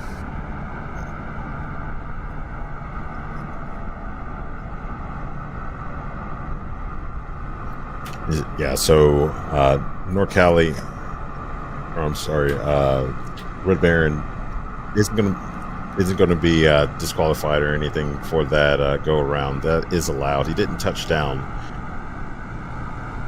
Yeah, sometimes they just do the go around if they feel like they need a little space or they can't. Maybe they had a little issue coming in. We always like to be, even in the flight sim, we like to make sure it's better safe than sorry. Yeah. But NorCali is going to put it down. I love that comment from Board at the UFA. Easy peasy, man. It's easy peasy. 259 feet on that landing from NorCali. Chat's getting hyped up. Says a beautiful landing from Board the UFO. That's I didn't think of the name until just now, but it's Board the UFO. Like if you see the UFO in the field, you just board it. just get in it, get in that thing and go for a ride. You know what I'm saying? I would. Yeah.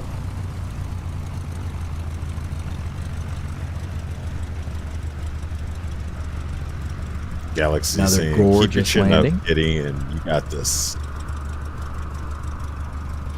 Well, see, and Kat's chin is up because she knows. The thing with Kat is she knows she's always playing the edge. I mean, she's been that way her whole life, I imagine. You know, she's always going for. She's go big or go home. That's what. If you had to say what Kat was in a nutshell, she's go big or go home. That's all there is to it. But I do appreciate the love in the chat for Kat because she can still get her head down every now and then. But she is go big or go home. She doesn't. She wants it all or nothing.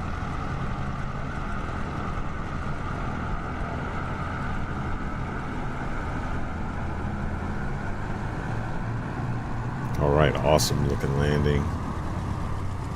We gave up a little bit.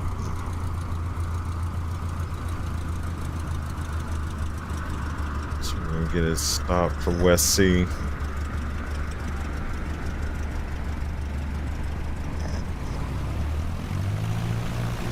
So 339 feet on that landing for 339 on the landing for Red B, Red Baron.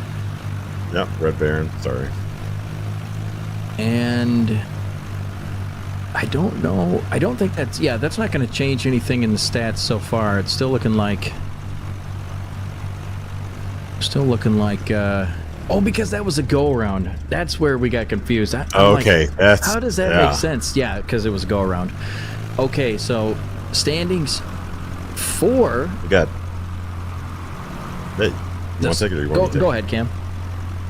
All right, we got NorCali in first place with a score of 539. Red Baron in second place with a score of 549. And West Campbell in third place with a score of 574. In the Spec class, so it doesn't brought look to you like by much FS changed. People.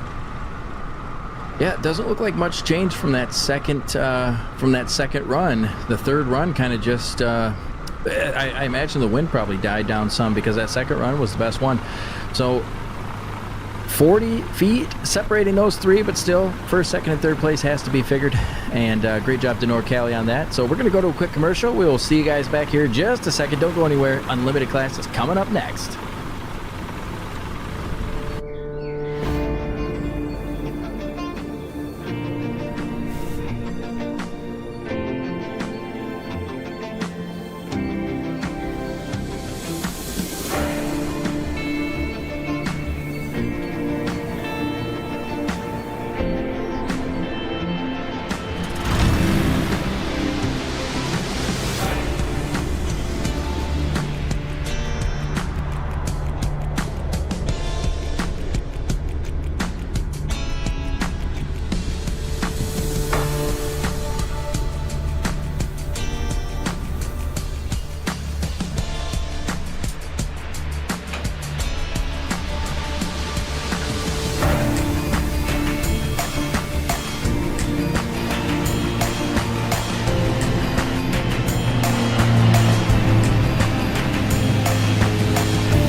And we're back to National eSTOL, brought to you by DOF Reality at Music City STOL.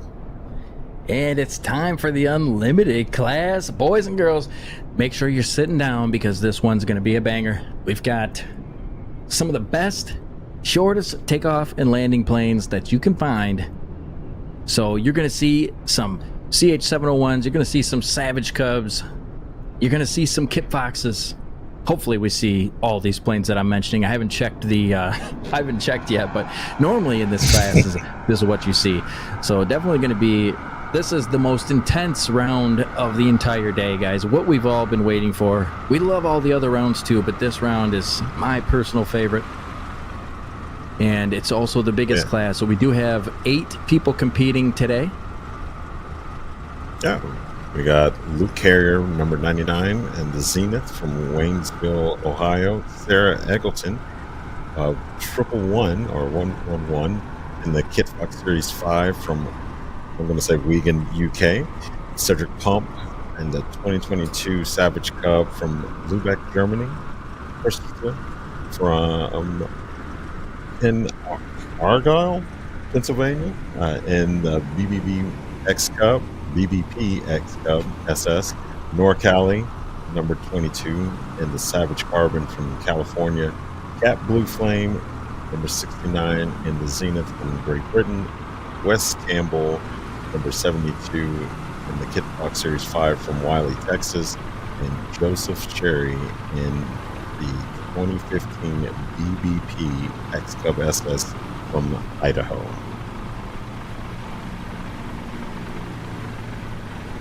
And the winds are coming out of 210 at 5 to 10 knots. So it should be coming straight down the runway and be putting everybody at a good advantage, especially those with the slats and all the doohickeys hanging off the wing that increase. Yeah, I really got to hand it to. I really got to hand it to SWS for all the work that they've put into that Zenith 701. It's really come a long way. I think they're still working on another, like, one final update for it, but what you've seen from that developer on this plane, it's a developer that really wants to make sure that their plane is in our competition, and so I want to just give SWS a little love, man. Those guys are awesome. It's been a great time working with them. We've helped them, they've helped us as far as getting this plane dialed and tuned in, so much appreciated. That's what I'd like to see with something like the Husky. You know, if I didn't explain that well enough earlier, that's what I'd like to see. You know, I'd like to see the developers come in and take more of a, you know, grab it by the horns type of deal with their planes. So SWS has been one that's worked really good on getting their plane ready for competition and keeping it updated. So much appreciation from those guys.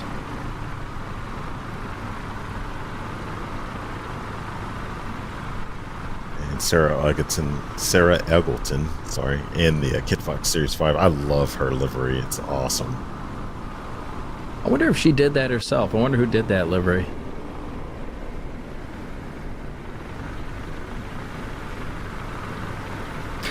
Board the UFO is asking about the wheels spinning, and so it's not always like that, but there is, every once in a while, there's a glitch that will happen where the wheels don't spin. So it's one of those things that we can't do anything about it. We've tried to figure out a fix for it, but it's one of those things that keeps eluding us. But yeah, so no, they don't spin right now, but they are spinning for the pilots though. Yeah, definitely. Tech is tech, that's for sure. It's great when it works. It's not so great when it doesn't.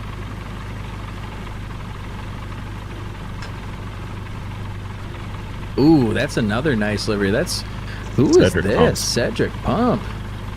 Yeah, Pump me up, baby. I love that livery. That's super awesome.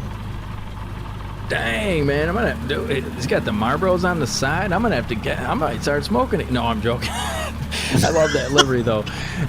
That's one of my jokes from stream. I haven't streamed in a while, so I haven't got to say it, but I always used to joke around about that. Might start smoking again. But no, don't smoke. Smoking is bad. But no, that's a nice livery. I need to get that livery, man. Cedric, give me a shout, man. Figure out where I can get that livery at.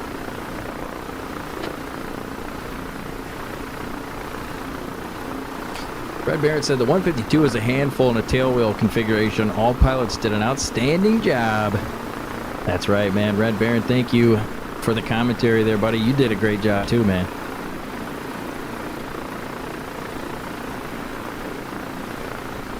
And Christopher Kanata in race number 121 with the BBP X Cub SS. That's an awesome livery too.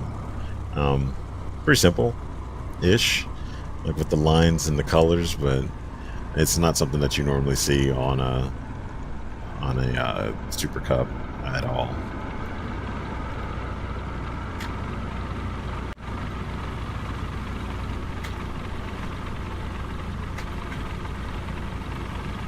So Frozen Alaskan, Trey Chavez says he needs to find a livery maker. Definitely ask around in the pilot chat. They will definitely be able to get you hooked up. Green flag.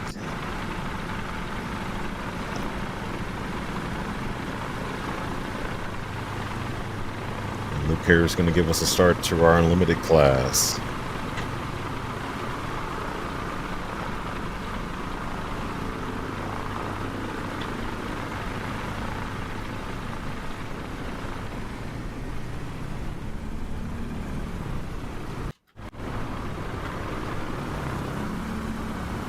All right, and Luke Carrier with a 50-foot takeoff in the zenith. That's throwing the gauntlet down pretty hard right now. Let's see what Sarah does in the kit pods. I'm having a really good time today, though. The chat is lively. We appreciate you guys. The Twitch channel, the YouTube, all of you guys, thank you for coming out and watching with us today. I hope you guys are having as good of a time as I am. I'm just hanging. I'm vibing today, man. I'm vibing here. I'm with Cam and everybody on the eSTOL, all the pilots, man. You guys are great. Appreciate you guys. Sarah said she heard me because apparently 42 feet is the number that she wanted to throw down. So Luke Carrier in second place and Sarah in first right now with a score of 42 feet.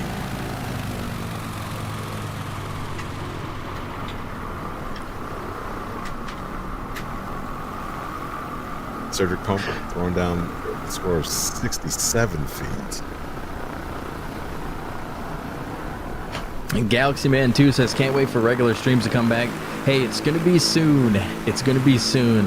Graphics card is in and getting fixed as we speak. So I'm actually choosing to get it repaired rather than getting a new one. A little wily takeoff from Christopher. There He's we got go. it up off the ground. It's still sub 100 by a lot. So that's a 52-foot takeoff for Christopher. Yeah, I like this plane. It's interesting. This is one of the this plane I had a small part in developing this plane, and I don't even know if any of my changes are still in it, but that's not the point. The point is that this plane was developed by quite a few different people in the community, and it was somewhat of a Frankenstein, but man, it really turned out great after everything was said and done. I mean, this is one of the better planes to compete in. So I can't think of the developer's name off the top of my head. Easy Rider. Yeah, Easy Rider. So big shout out to Easy Rider and the gang over there for getting this plane hooked up. It's a wonderful plane, fun to fly, just another great addition to the flight sim.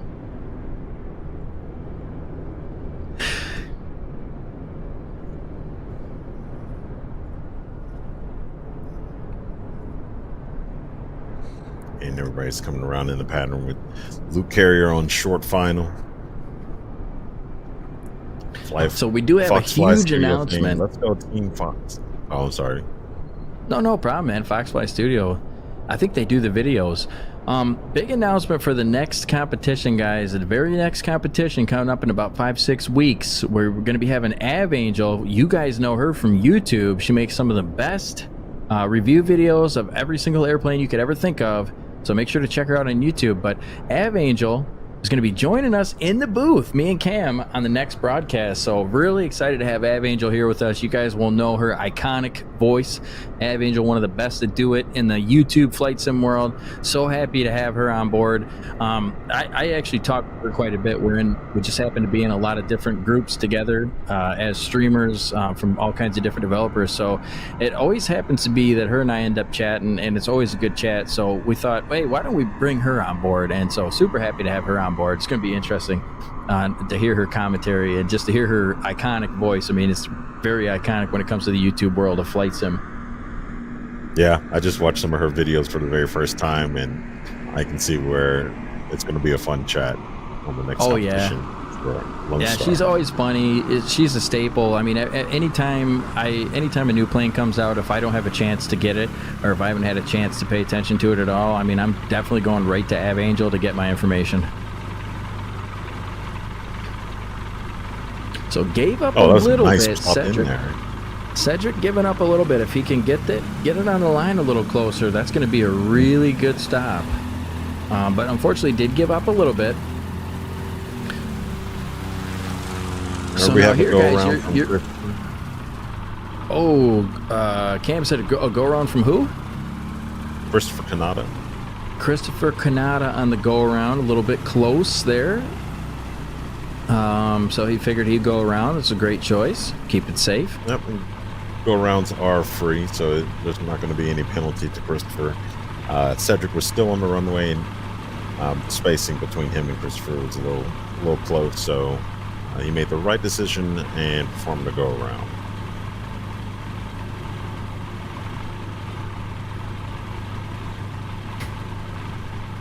And he's going to do a short Love to see the pattern for us. there. Yeah.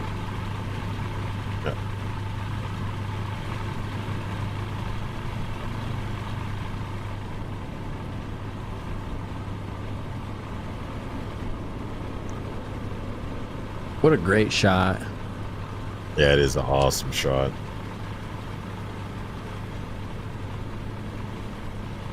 So it looks like Sarah's in first place with a combined total of 85 feet. Cedric is in second place with a combined total of 189.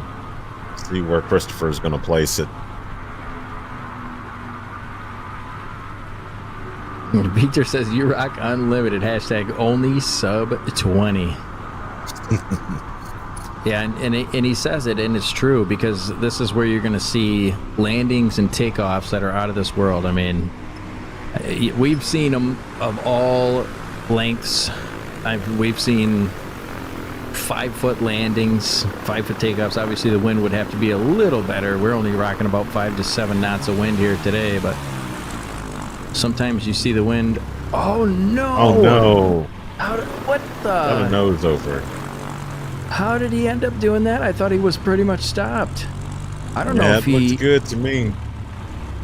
Man, that I don't know. That may be some kind of glitch or something. Oh, it looks like the brakes were on. Maybe he accidentally, inadvertently left his parking brake on when he went to take off. That could be possible.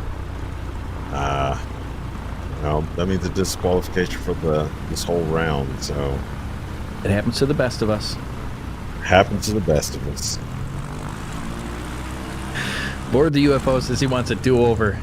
Unfortunately, that is not how it works. They happen to be disqualified when things like that happen. Yeah, it's pretty much a reflection of what happens in real life. There's a lot of inspections and engine work that's going to have to be done for something like that in real life. So, unfortunately, in the game as well, completely out.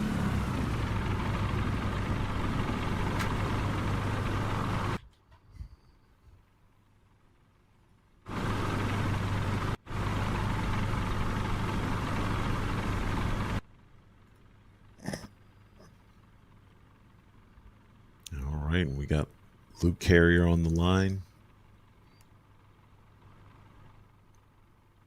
An elevator's coming up. He's about to give it the power, give it the beans, as Ryan would say.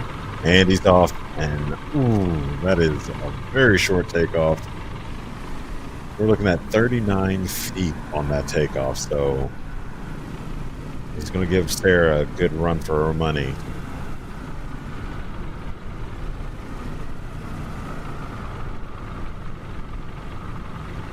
And speaking of Sarah, she's up on the line now, waiting for her to give it some power. And she's off. Tail up. A little bit longer of a landing. 63 feet on that. I'm sorry, last said landing, but that's a takeoff. 63 feet on that takeoff. No worries. I was refreshing my page. I thought maybe I wasn't on the right maybe I was behind in the broadcast.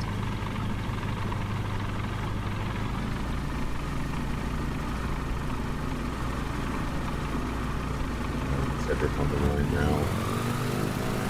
And we can hear him giving it the beans. A respectable short takeoff of 71 feet. Very respectable, by the way. These are ultra short numbers. But it's expected from the unlimited class, so I mean, it's not anything extremely surprising, but it's still a respectable number, especially in real life.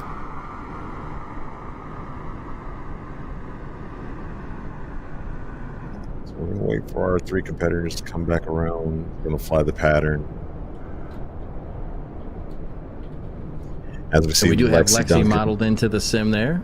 Looks like Anov created her character to put in here. So she's doing the scoring as per usual down there, getting a good eye on the line.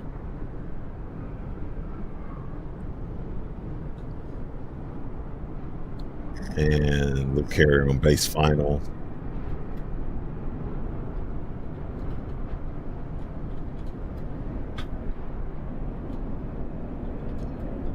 Let's see what he's going to do for us. It's pretty high, but that's okay. Your trade altitude for energy. What is landing?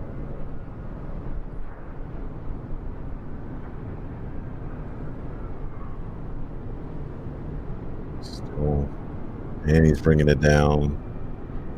We can hear him nursing the throttle a little bit. Oh man, seriously? That is crazy.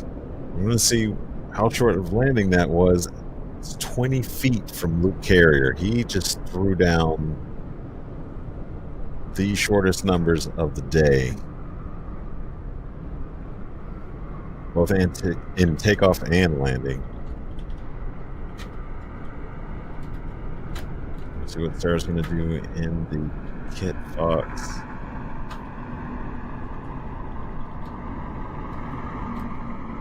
Oh, and it looks like that's going to be a scratch from Sarah.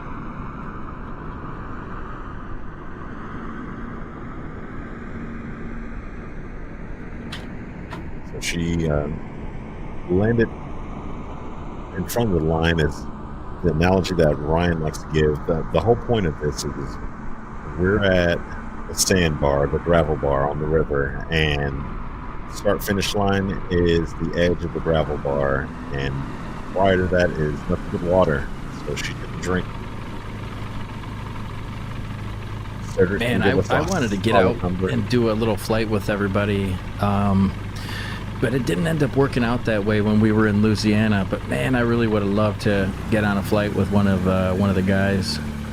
I had a ride secured, but I ended up just giving up on it. And fortunately, one of our other buddies that went with us, one of our Twitch viewers and now friend, happened to get in on that ride instead. And I couldn't be happier for him because he got to fly the plane. It was his first time. I mean, he was happy as could be. So that's what it's all about, man. Yeah. Beanie. That was Vinny's first flight. Beanie. Wonder how he's Vinny doing. Flying with race competitor David Turley in the Grasshopper, which is the Highlander. Yeah, the Highlander is probably one of my favorite planes. I like the high power. You know, I mean, don't get me wrong. I love the low weight. You know, like Dan's basically flying a snowmobile. I like that. It's a great, especially his plane with skis on it looks amazing. But I tell you what, though, I'm more of the school of the high-powered engines, man. I just love the way they sound. I love it. It's almost like a crotch rocket, the way it sounds. Yeah, I mean, essentially, it really is. Those Vortex engines are go-kart engines, if I'm not mistaken. And Luke here with the takeoff, the short takeoff, once again, of 34 feet, even shorter than the last time. Dang, 34 feet, man. What are we talking about? 34.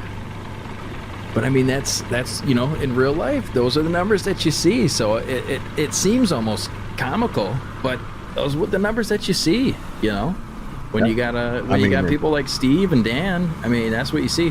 I actually, when we were in Louisiana, I watched Dan, because Dan, I think he trailered his aircraft there, and then he gets it out, puts it together, but he parked next to a helicopter that was the helicopter was there, landed on the helicopter pad, and Dan pulled up next to the helicopter, and the winds were, probably 20, 25 miles an hour, or knots, and Dan just takes off basically from nothing and hovers up into the air next to the helicopter. I'll never forget it.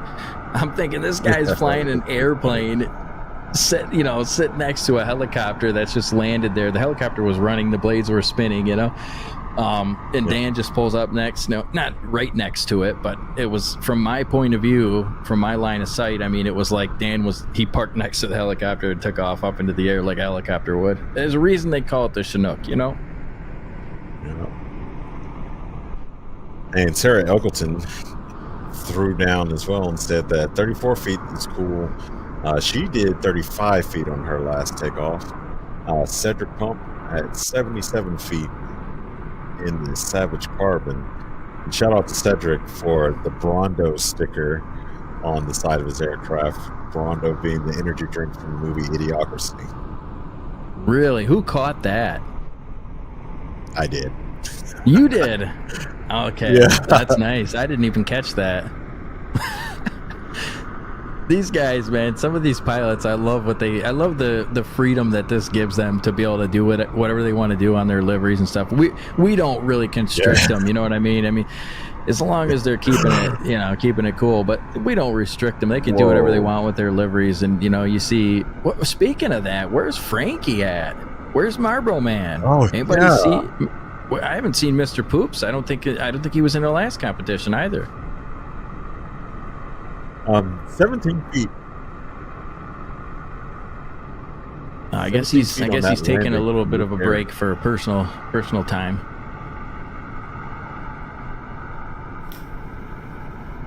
All right, Sarah is going to plop it in. She's going to give up a little bit, just a little bit. Not much though, giving up there. Not much though. Great landing. That's right. But 34 feet on that landing. So 35 feet on her takeoff, 34 feet on the landing for Sarah. Yeah, I don't even care if I get 30 frames or not. I'm throwing out. I'm gonna hop in the flight sim tonight. I have to get some bush action tonight. Yeah.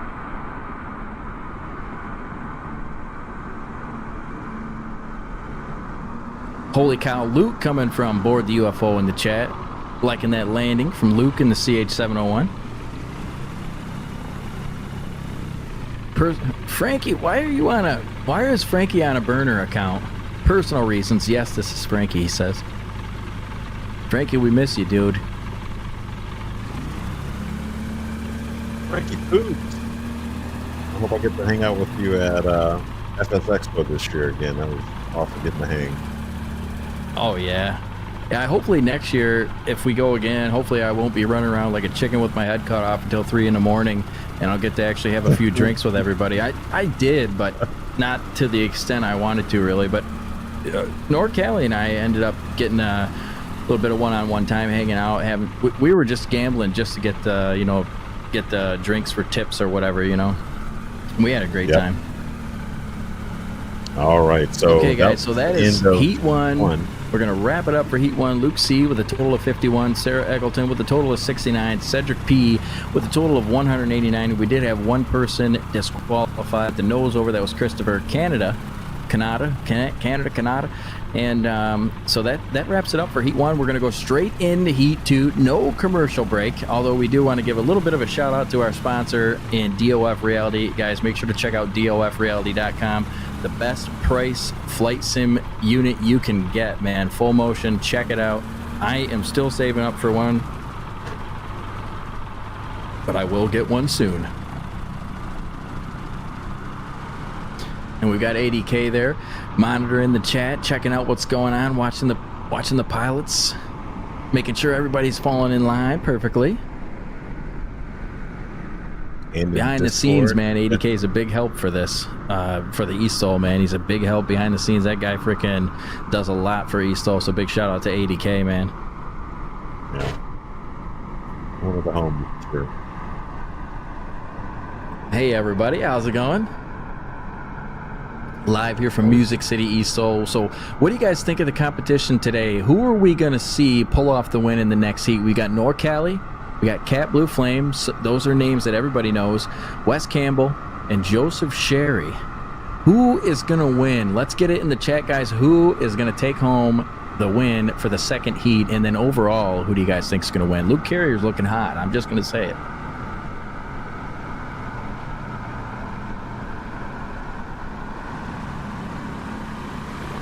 Yeah, I'm about to say Luke Carrier's looking hot. Board the UFO says he's sticking with Luke. He thinks Luke's, yeah, that plane, if you know how to fly that plane, yeah, it's going to be hard to beat. We do have another Zenith. I think Board the UFO is new with us today. He came in from a raid from Lemon's Head. Thanks again for the raid from Lemon's Head on the Twitch channel. We do have Cat still, and if we know anything from Cat, we said this earlier, we'll say it again, we'll say it tomorrow. Cat Blue Flame is go big or go home. She's all or nothing. So we're going to see numbers that beat Luke's, or we're going to see her probably scratch out or nose over. I mean, that's all there is to it with Cat. There's no middle ground for Cat. She's not getting second place. She's either winning or she's not getting any numbers. You know what I mean? That's just how Cat goes. She doesn't mess around.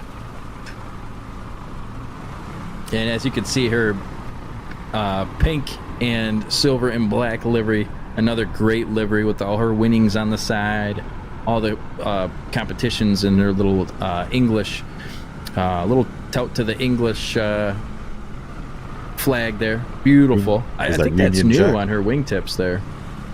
Yeah, that's cool. Yeah. And that is another also her Twitch Zenith 701. So, I mean, it's going to be a tight competition between her and Luke. Oh, yeah. Yeah, those two will go at it. Also, a little shout out to her Twitch channel, twitch.tv/CatBlueFlame. She does GTA RP. If you don't know what that is, well, then you don't know what it is. But if you do know what it is, you're probably interested in checking out her GTA Grand Theft Auto role-playing streams. And she also does flight sim streams, so check her out on Twitch. Ooh, Taco Delight. What is that? Wes Campbell with the Taco Delight livery. I love it, man. Is that a new sponsorship? I mean, I need some tacos. Where's the Wes? See me after the show. That's interesting. I like that livery. I mean, talk about hungry. That's so funny. Now, what a good time, though, man. Thanks for casting with me, Cam. I appreciate you, man. It's always a good time casting with Cam. You and I have been quite the duo for, the last, 5 or 6 competitions now, man. And it's always looking forward to hanging out with you for the couple hours that we get to hang out, man. Yeah, man, it's always a great time. I missed you the past couple, so I'm glad to see you here. Yeah, definitely. You know, having the baby, I had to take some time, but, being back and in the action again, man, I love it, dude. I can't wait to introduce my son to flight sim. You know, I already got him up on the I got him up on the flight stick a little bit, had him kind of pulling on it. He was trying, but he's only 10 weeks old, so he doesn't he doesn't know exactly what he's doing, but he did pretty good though. He didn't crash, that's for sure. I mean, I did have it on autopilot, but hey, he didn't crash. Well, he's doing better than a lot of folks. I won't say a lot of folks, but he's doing better than some. Well, for in the sure. flight sim, there's a lot of people crashing all the time. Oh yeah, But that's why but we in real practice life, here some first. people crash you know? with autopilot too. Yeah, Yeah, you know, that's a big thing, really. If you, a lot of people rely on the autopilot, but then they don't even really know how it works. I mean, there was a few cases of that recently, so you guys be careful. Know your planes. Real life and in the sim, you got to know your plane.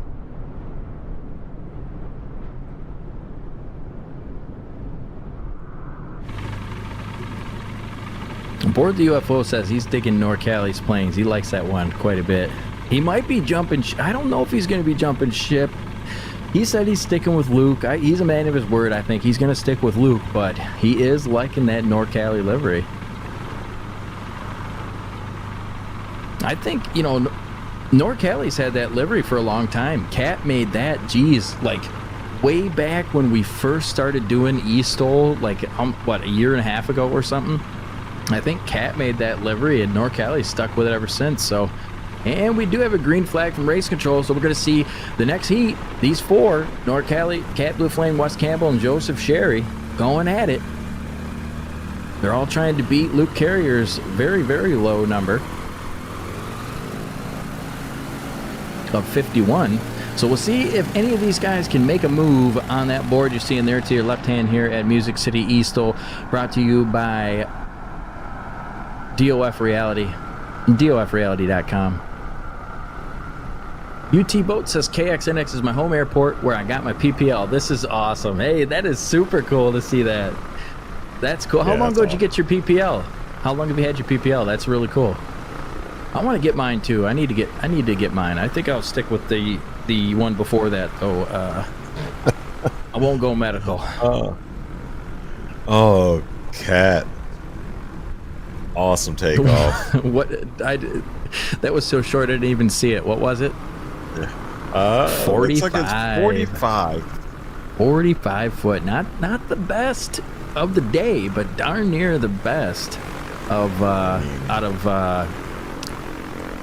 well, I mean, by 7 feet or so. I mean, it's pretty close, or maybe 10 feet. Yeah, ultra competitive. 46 feet from Wes Campbell. I mean, Wes Campbell in the Taco plane. Taco Delight. I wonder what I need to Google Taco Delight and find out what that is. yeah, so TacoDelight.com. Original tacos. This is a real thing. Really. Plano, Texas. All right, Taco Delight. I wonder if he owns the restaurant. I wonder if they deliver to Michigan. Okay, focus, Bursix, focus. It's not taco time just yet. 35 feet. Wow. Really good takeoff from Joseph. What is he? He's in the X Cub SS. All right. Yeah.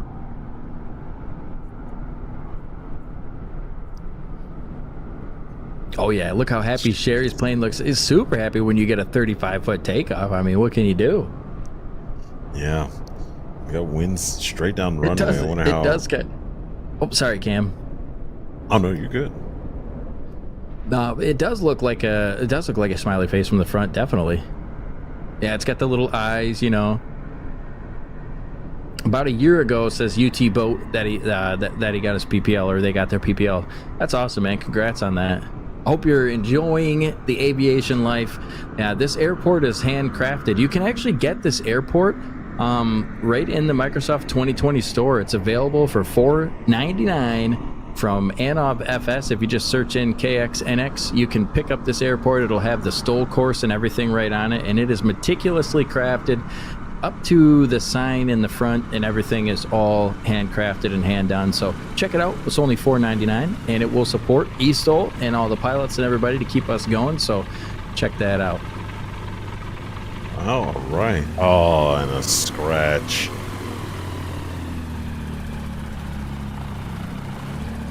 Callie J, a little bit of a scratch. You do see that though when the pilots are going for the gold. I mean, you know, they're trying to hit that line. Sometimes you'll see those scratches, but in my opinion, if they're not scratching, they're not trying hard enough. I mean, that's all there is to it.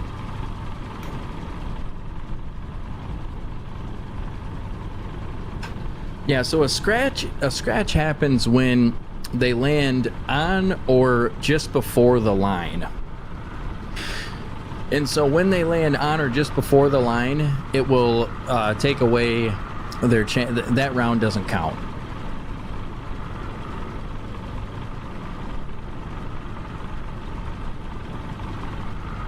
All right, kitty cat. Giving us a 33-foot landing. Now the wind's looking to be anywhere between 7 to 12 knots, just about straight down the runway.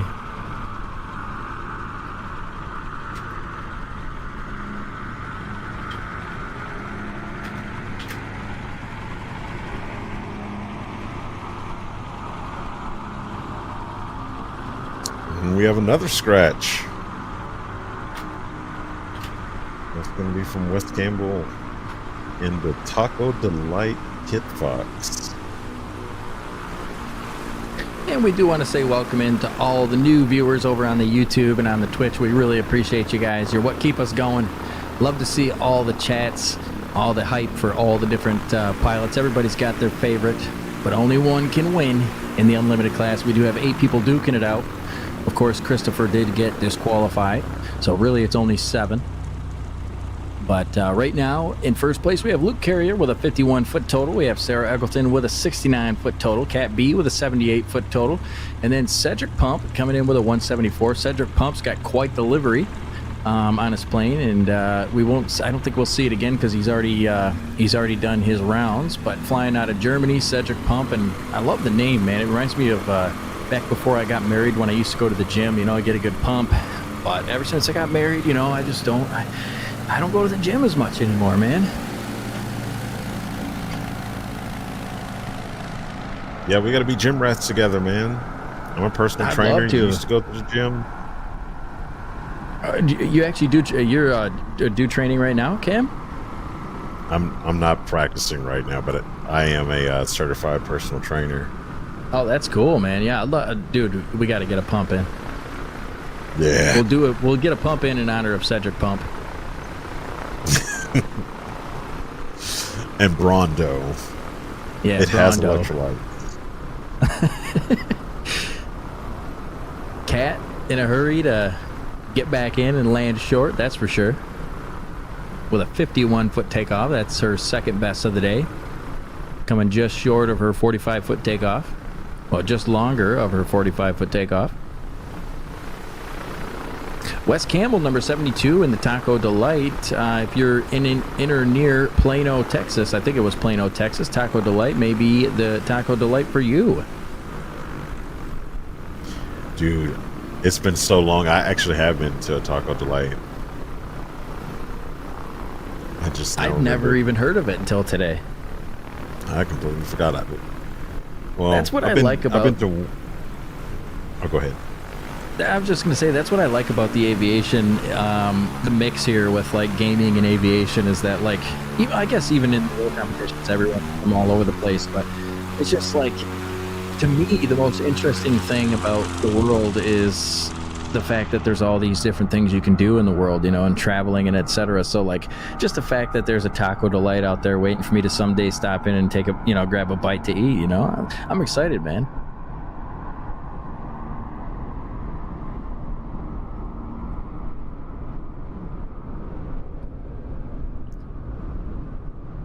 So Cam, if you could, we've got somebody here from, so Cedric's from Lübeck, Germany. We got Sarah from Wigan, UK, and we've got, then we've got everybody else is from the US. So I guess if you could travel to Germany or the UK, which one would it be and why? Oh man, you're gonna put me on the spot like that because I love German food. Like, it's I would German good. all. Yeah, I would go to Germany definitely first. I have to say, I'd good go second. Germany. I got a buddy who punched me in the face for saying that, but I mean, I'm sorry.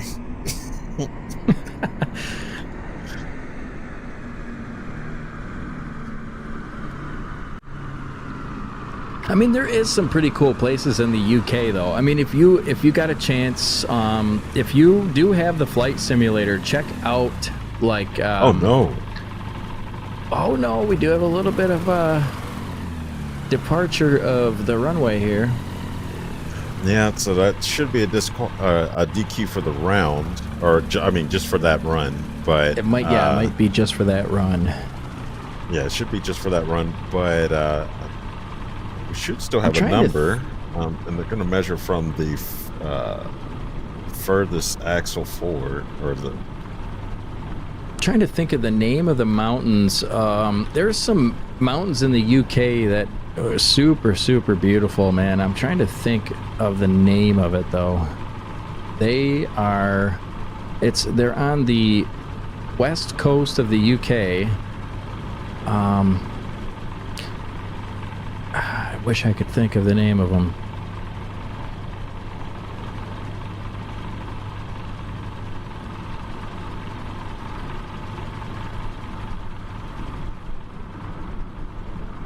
I think it's the Lake District National Park. So there's a bunch of lakes like Windermere, Coniston Water, et cetera, et cetera. That place, if you get a chance to visit that in the flight sim, I couldn't believe it. I mean, we were flying there one day, and I was asking people that were coming in and chat. I was like, if you had to guess, where are we? And nobody could guess it, because nobody would think that there's such a beautiful mountainous region in the UK. But man, that is gorgeous.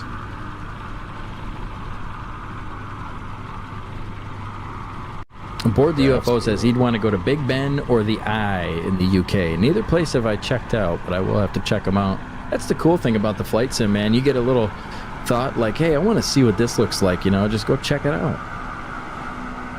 Especially with 2024, man. I got a chance to go to like Iwo Jima on the black sand beaches, and it is just gorgeous in Microsoft Flight Sim 2024. The sand is actually black on the beaches. A really controlled awesome approach. Yes, Cam said it best right there. Really awesome controlled approach from Joseph Sherry, and that might be some competition right there. 22. Yeah, 30. Wait a second. Feet. 37-foot landing, so that might take first place. No? Almost. That'll take second place, though. 61 foot. That'll take second place by 10 feet. So if Joseph can shave off 10 feet on that landing, which if he comes in controlled again like that, I think it's possible that he does. I mean, he'd only have to do his next landing, if he can land in 26 feet, if he has a good takeoff again, and he can land in 26 feet, which is, I know it's a lot to ask, but if he could do that again, shave off 10 feet either way, let's say he shaves off 5 feet on the takeoff and 5 feet on the landing, he could tie for first place. If he shaves off 5 and 6, he could take first place. So it's very realistic possibility that Joseph Sherry could take first place. He's still got one round left. Nobody else is really coming close. I'm surprised to see Cat. You would think that Cat would already have that beat, but still fourth place, 78. That's, I mean, we're talking 78 feet for a takeoff and a landing. I mean, some planes, you're talking 737, they need thousands and thousands of feet for takeoff and landing. We're talking 4,000 or 5,000 feet both ways. Man. Yeah. Board the UFO still got his money on Luke. He says, if I was a betting man and I was in Vegas, we're still going Luke, baby. No one's beating his Luke.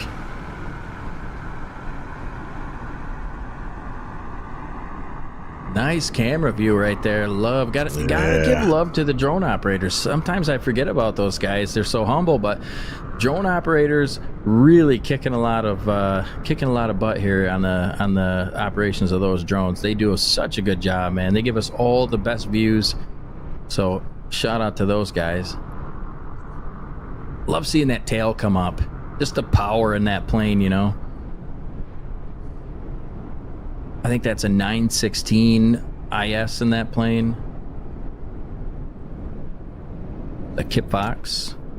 I am all over the place with Rotaxes. I can just look at the I have to see the valve covers to really be able to tell them apart. Right. The naming of them is so close, you know. Yeah. Great takeoff from Joseph Sherry. I don't know if it's 22 feet, so Joseph realistically has a chance here. So I said if he shaves off 5 feet on his takeoff, well, he just shaved off 2 feet there. So let's look at the numbers, guys. 22 feet on the takeoff. He needs 28 feet. He needs a 28-foot landing. Okay. Can he do it? I don't know. I don't know if it's possible. I mean, he could get a good gust. As we know, wind plays a big part. Cat could still possibly take second place. I mean, she'd have to land in only 1 foot to take first place. But Joseph Sherry, though, I'm still looking at Joseph here. To knock Luke Carrier out, he's going to need a 28-foot landing. That is going to be a tall order, son.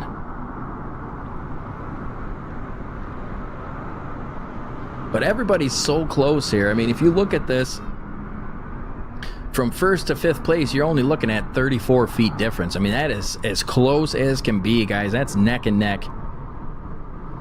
North Cali coming in. 60-foot landing. A little bit of a bobble on the landing there, but not too bad. Gets it stopped safe and sound. Cat coming in. She's looking for 1 foot or better. Can she get 1 foot or better? Actually, no. She only needs 10 feet. 11 foot to tie. 10 foot. And she's gotten it, folks. She's gotten a 10-foot landing before, so she's going at it all or nothing right here. She's either going to scratch or she's going to land in 10 feet. I guarantee it. And the beautiful camera work. Ooh. Oh, just over 10 feet. Oh my gosh, but that'll do it to take second place, I think. Yeah, that'll take second place from Joseph. So Joseph, still the only one with a chance to take first place, but Joseph could still take second place. So I think if everything goes well with that landing and they judge it the way I saw it, Cat should take over second place. Taco Delight coming in. Solid landing out of Taco Delight. Wes Campbell, number 72. Flying out of Wiley, Texas.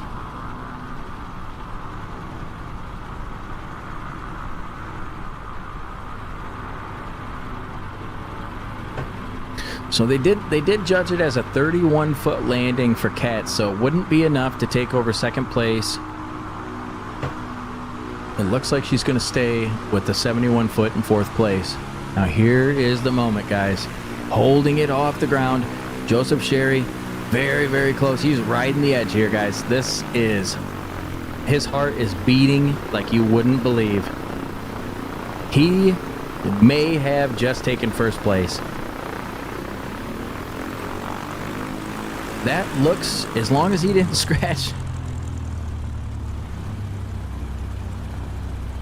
32. No way. So he was 3 feet over. So second place gonna go to Joseph Sherry. And there it is, folks. You have it. Luke C, the winner. Board the UFO was right. Luke, nobody was taking Luke out. That was a nail biter, folks. Cam, what do you make of it? I don't even know what to make of that. I mean, Luke C performed speechless so well. I mean, everybody oh my performed goodness. excellently. These are the shortest. I mean, it's the shortest numbers of the day. So, I mean, it's all awesome. Wow, guys, there you have it, folks. The unlimited class at the Music City STOL eSTOL. Everybody, we love that you guys came out to see us today. Don't forget to slap that like button on the YouTube or the thumbs up button on the YouTube.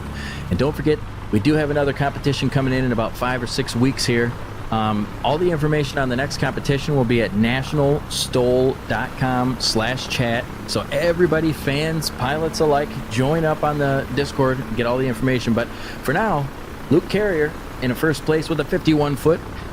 Landing and takeoff and landing, Joseph Sherry with 54, just coming in at the last minute to steal that second place from Sarah Eggleton with a 69-foot landing and takeoff and landing. Cat Blue Flame with a 71-foot takeoff and landing.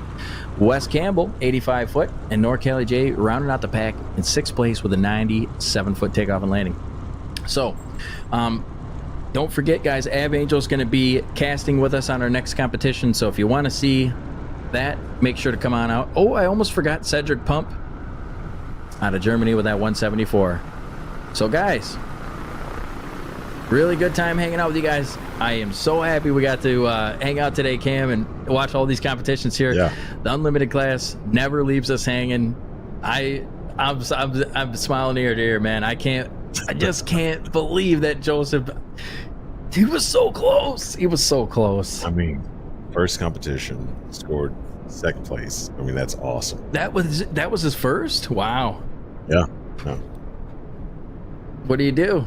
I mean, these guys, man, they practice. He's got to know something we don't know. See you guys later on the next one. We love you. We'll see you next time. Yeah. See you at Lone Star.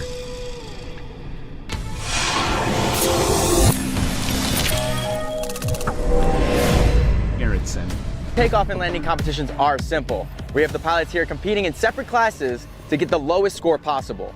As you see behind me, we have the start-finish line, so let's start with the takeoff. This runway is marked with a start-finish line, and as a competitor parks their main gear on the line, they apply power and position their aircraft to get off the ground as soon as possible. Once their main gear leaves the ground, a line judge will mark their takeoff score using the measuring line along the side. This score will be added to the pilot's landing score on this heat. The landing is in 2 parts. It's either over the line and counted, or if the pilot's main gear touches down before the line, or even touches the line, this heat score is scratched and results on a landing disqualification, and the pilot will have to rely on another takeoff and landing score to get them on the podium. A quick look at our aircraft shows we have 2 types of landing gear: tricycle and tail draggers. On the tail dragger aircraft, the score is marked from the 2 main wheels toward the front of the airplane. And for tricycle landing gear, the score is marked by the 2 main gear in the rear of the aircraft. It's a fierce competition out here, but at the end of the day, it's all about building better and safer pilots in the skies. It's a great day for STOL competitions. Let's get it started.